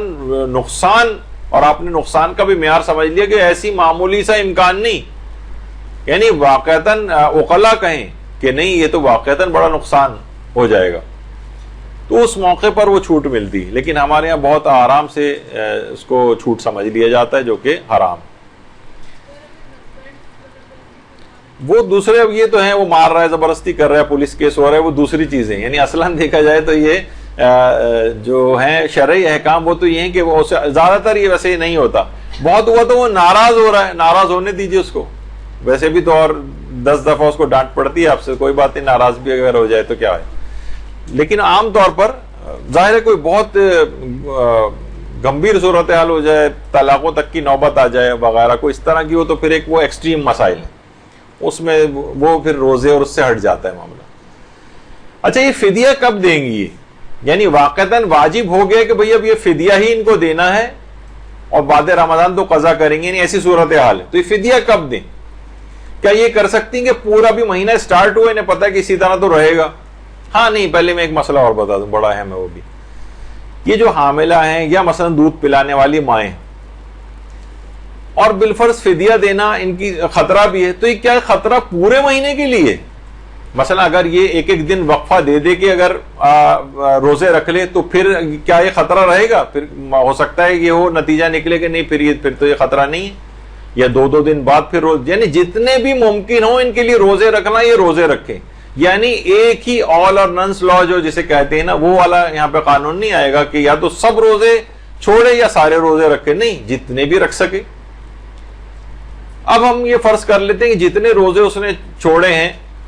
تو کیا وہ کر سکتی ہے کہ بھائی میرا تو ارادہ ہے ہی نہیں پورے مہینے اس دفعہ روزے رکھنے کا کیونکہ حاملہ ہے یا مثلا دودھ پلانے والی ماں ہے, تو وہ ابتدائی مہینے سے ہی نکال دے؟ نہیں, یہ نہیں کر سکتی. جتنے وہ روزے چھوڑتی جائے گی وہ مجبوری میں, کیونکہ اگر وہ روزے رکھ سکتی ہے اور پھر بھی چھوڑ رہی ہے تو وہ تو پھر فدیہ دینے والا معاملہ ہی نہیں, وہ تو قضا اور کفارے میں چلا جائے گا. یہ تو تب ہے کہ جب واقعی خطرہ اور نقصان کا باعث بن رہا تھا اس کے لیے, تو پھر یہ فدیہ جو روزے سے شرعی اعتبار سے اس کے لیے چھوڑنا ضروری ہوں گے کیونکہ نقصان پہنچ رہا ہے, اتنوں کا فدیہ دیتی جائے گی. یہ پہلے سے پورے مہینے کا نہیں دے سکتی. جتنے روزے چھوڑے ہیں فقط یعنی جب وہ روزہ گزر جائے گا پھر اس کا فدیہ ہوگا. اچھا یہ بھی ضروری نہیں کہ بس جیسی آج کا روزہ چھوڑا تو آج کا فدیہ فوراً دے, پھر اس کے بعد 2 روز بعد چھوڑا پھر اس کا فوراً دے, نہیں, یہ فدیے جمع ہوتے جائیں گے. یہ جتنی بھی جلد دے سکے بہتر ہے, لیکن رمضان کے بعد بھی دے سکتی. یعنی ایسا کوئی واجب فوری نہیں کہ بس ابھی ہی فدیہ فوراً نکالنا ہے اگلے روزے سے پہلے, نہیں, ایسا نہیں, یعنی بعد میں بھی دے سکتی. لیکن بہرحال تو اس وجہ سے بھی نہیں کہ یہ کیسے اس نے سمجھ لیا کہ میں پورے مہینے ہی نہیں رکھ سکتی. ممکن ہے کہ 2 دن چھوڑ کر بھی اگر یہ روزہ رکھ لے تو اسے ایسی غذائی کمی کا نقصان نہیں ہو اس کو یا اس کے بچے کو کوئی خطرہ نہ ہو اگر یہ روزے چھوڑ کے رکھ دو. جس قدر بھی ممکن اس کے لیے روزے رکھنا ہے نقصان سے بچتے ہوئے, اتنے روزے تو اس کو رکھنے پڑیں گے. ہاں کس کو اجازت ہے؟ بہت زیادہ بوڑھے افراد جن کے لیے روزہ باعث مشقت ہوتا ہے, ان کو پتا ہے کہ بھائی میرے کون سی جب اتنی بڑھاپا ہے, میرا اتنا شدید بڑھاپا ہے, اس میں کون سا میں 15 دن کے بعد جو ہے وہ میں دوبارہ جوان ہو جاؤں گا مثلا. تو یہ کیا کر سکتے ہیں, یہ ابتدائی مہینے ہی میں پورے رمضان کا فدیہ نکال سکتے ہیں. یعنی وہ بوڑھے کے جن کے اوپر فدیہ نکالنا ہوتا ہے. بوڑھوں کی بھی 2 اقسام ہیں, کچھ پہ فدیہ ہوتا ہے کچھ پہ نہیں ہوتا. خیر ابھی اس کو چھوڑتے ہوئے بہرحال جو بڑھاپے کی وجہ سے جو کافی زیادہ بوڑھے ہوتے ہیں, اس لحاظ سے تو خواتین کے اوپر تو یہ والا فدیہ آتا ہی نہیں کیونکہ کوئی خاتون بوڑھی ہوتی نہیں کبھی. تو بہرحال اس لحاظ سے تو فدیہ بہت زیادہ بوڑھے افراد پورے مہینے کا ابتدائی رمضان میں نکال سکتے. لیکن حاملہ کو دودھ پلانے والی ماؤں کو یہ والی سہولت نہیں ہے. وہ جو روزے چھوٹیں گے جیسے جیسے ان کا فدیہ روزے کے ختم ہونے کے بعد نکالے گی. تو یہ مسئلہ بھی آ گیا کہ وہ دن گزرنے کے بعد ان کا فدیہ نکالنا صحیح. ایک یہ بڑا مسئلہ پیش آتا ہے, سحری کھانے کے دوران وقت روزہ شروع ہو جائے. اگر انسان سحری کھا رہا ہے اسے دوران اسے معلوم ہو گیا کہ فجر ہو گئی, تو ضروری ہے کہ جو لقمہ بھی منہ میں ہے اسے فوراً نکال دے باہر. اگر وہ اس کے باوجود اس نے کہا اب تو منہ میں آ گیا تو کم سے کم اسے تو نگل ہی لو نا فی الحال, اس کا وہ روزہ باطل ہو جائے گا کیونکہ روزے کا وقت داخل ہو چکا. اچھا اگر شک ہو کسی کو پتہ نہیں فجر ہوئی پتہ نہیں ہوئی, تو اس حالت شک میں اسے کھانے پینے کی اجازت ہے. لیکن اگر بعد میں پتہ چلا کہ میں شک میں کھا تو رہا تھا، بعد میں پتہ چلا ارے وقت تو داخل ہو چکا تھا، تب اس روزے کی قضا کرنا پڑے گی شک کی صورت میں۔ شک کی صورت میں اسے پتہ نہیں تھا، شک تھا اس کو کہ پتہ نہیں روزے کا وقت داخل ہوا یا وقت داخل نہیں ہوا، تو اس دوران کھا پی سکتا ہے۔ اتنا وقت نہیں ہے، ہم نے دیکھا ارے بہت قریب کوئی ٹائم ہے، اب ہمیں ایگزیکٹ ٹائم نہیں پتا کہ فجر کا وقت کیا ہے، لیکن بس بہت ہی قریب ہے، ہم نے کہا کہ چلو جلدی جلدی کھا لیتے ہیں کچھ سحری، تو اجازت ہے کھانے کی۔ شک ہے کیونکہ ہمیں کہ وقت داخل ہوا یا نہیں ہوا، لیکن اگر بعد میں پتہ چل گیا کہ وقت داخل ہو گیا تھا تو اس روزے کی قضا کرنا پڑے گی۔ اور ایک مسئلہ بہت پیش آتا ہے، سحری کے بعد پتہ چلے کہ ہماری گھڑی تو 5 منٹ پیچھے رہ گئی تھی اور فجر کا داخل ہوتے تک بھی ہم کھاتے پیتے رہے، تو اس روزے کی بھی قضا انجام دینا ہے، اس روزے کی بھی قضا انجام دینا پڑے گی کہ ہم نے کوئی چیز ہم جان بوجھ کے نہیں کر رہے تھے، وہ تو گھڑی ہی پیچھے رہ گئی، ہم کیا کرتے، ہم تو دھوکے میں آ گئے۔ اس سے فرق نہیں پڑتا ہے کوئی، وقت داخل ہونے کے بعد اگر آپ کھاتے پیتے رہیں تو اس سے اس روزے کی قضا انجام دینا ہوگی، اور اس دن بھی رکنا پڑے گا آپ کو کھانے پینے سے۔ اچھا، اگر کوئی شخص لا علمی میں یہ سمجھتا رہا ہو کہ اذان فجر کے دوران کھا پی سکتے ہیں، بہت سے لوگوں کے الگ الگ کانسیپٹ ہوتے ہیں، وہ کہتے ہیں اذان کے بعد نہیں کھا پی سکتے، اذان تک کھا پی سکتے۔ شاید ہمارے برادران اہل سنت میں کچھ لوگوں کا یہ خیال ہے، عام طور پر سننے میں آتا ہے کہ وہ ہمارے ہاں بھی ہو سکتا ہے کسی کو، اور وہ اذان کے دوران کھاتا پیتا رہا ہو تو ان روزوں کی بھی اس کو قضا کرنا پڑے گی، جس کا اعتقاد یہ تھا کہ اذان کے بعد نہیں کھا سکتے، اذان تک کھا سکتے۔ تو ایسا کوئی مسئلہ نہیں ہے، اذان ہو رہی تھی، جیسی اذان تو دی اس وقت جاتی جب صبح صادق شروع ہو جاتی، اور اس وقت کچھ کھانے پینے کا وقت ختم ہو چکا ہوتا ہے، اگر اس نے پھر بھی کھایا تو اس کو ان کی قضا انجام دینا ہوگی۔ اچھا، اب ایک اور مسئلہ ہوتا ہے، قابل اعتبار شخص نے فجر کا وقت ہی غلط بتایا۔ بہت سے لوگ ہوتے ہیں ہمیشہ دوسروں پہ ڈیپینڈنٹ ہوتے ہیں، امی اٹھا دیں گی، بھائی اٹھائیں گے، آپ کو کوئی چیز نہیں کرنا ہے، وہی بتائیں گے آپ کو کتنے بجے سحری کرنی ہے، کب بند کرنی ہے۔ قابل اعتبار شخص نے فجر کا وقت غلط بتا دیا، ہم اس وقت تک سحری کھاتے رہے، بعد میں پتا چلا کہ یہ تو غلط فہمی ہو گئی تھی، وقت فجر تو آ چکا تھا، اب اس روزے کو مکمل بھی کرنا پڑے گا اور اس روزے کی قضا بھی انجام دینا ہوگا، جبکہ آپ نے قابل اعتبار شخص سے پوچھا تھا۔ قابل اعتبار شخص سے پوچھنے اور اس نے غلطی کر کے بتا دیا، تو یہ معاف نہیں ہوگا کہ بھئی ہم نے تو پوچھ لیا تھا، ہماری تو ذمہ داری پوری ہو گئی تھی نا، نہیں، اس روزے کی اس کو بھی مکمل کرنا ہے، اس روزے کی قضا بھی انجام دینا ہے، کیونکہ آپ وقت داخل ہونے کے بعد کھاتے پیتے رہیں۔ یہ بھول کر کھانے پینے میں نہیں آئے گا، عام طور پہ ہوتا ہے نا کہ روزے میں اگر بھول کر کوئی کھا پی لے تو اس پر اس کا روزہ باطل نہیں ہوتا، لیکن یہ بھول کر نہیں، وہ تو روزہ بھول گیا تھا، اسے پتا ہے کہ یعنی جان بوجھ کے اس وقت یہ کھا رہا ہے، یعنی اس کو پتا ہے کہ مجھے روزہ رکھنا ہے، وہ دوران روزہ بھول جانے کا مسئلہ الگ ہے، اور یہ والا مسئلہ الگ ہے، اس میں روزے کو بھی پورا کرنا ہے اور اس روزے کی قضا بھی انجام دینا۔ ایک مسئلہ آتا ہے افطار کا بھی، روزے دار کسی شخص کے کہنے پر، جس کہنے پہ ہمیں اعتبار بھی نہیں تھا، وہ افطار کر لے اور بعد میں پتہ چلے کہ مغرب کا وقت تو ہوا ہی نہیں تھا، یا شک بھی کرے کہ پتہ نہیں وقت مغرب ہوا تھا یا نہیں ہوا تھا، پھر اس نے روزہ افطار کر لیا، تو اس پر قضا اور کفارہ دونوں واجب ہو جائیں گے، قضا بھی واجب ہوگا، کفارہ بھی واجب ہوگا۔ تم نے حالت شک میں کیسے افطار کر لیا؟ تمہیں اطمینان اور یقین ہونا چاہیے تھا کہ وقت افطار آ گیا، تم نے کہا کہ لگ تو ایسی رہا، یعنی بس شک تھا اور آپ نے افطار کر لیا، نہیں، آپ کو پورا یقین اور اطمینان ہونا چاہیے تھا۔ اب کیا ہوگا؟ یہ قضا اور کفارہ دونوں آ جائیں گے آپ پر اگر آپ نے وقت سے پہلے افطار کیا۔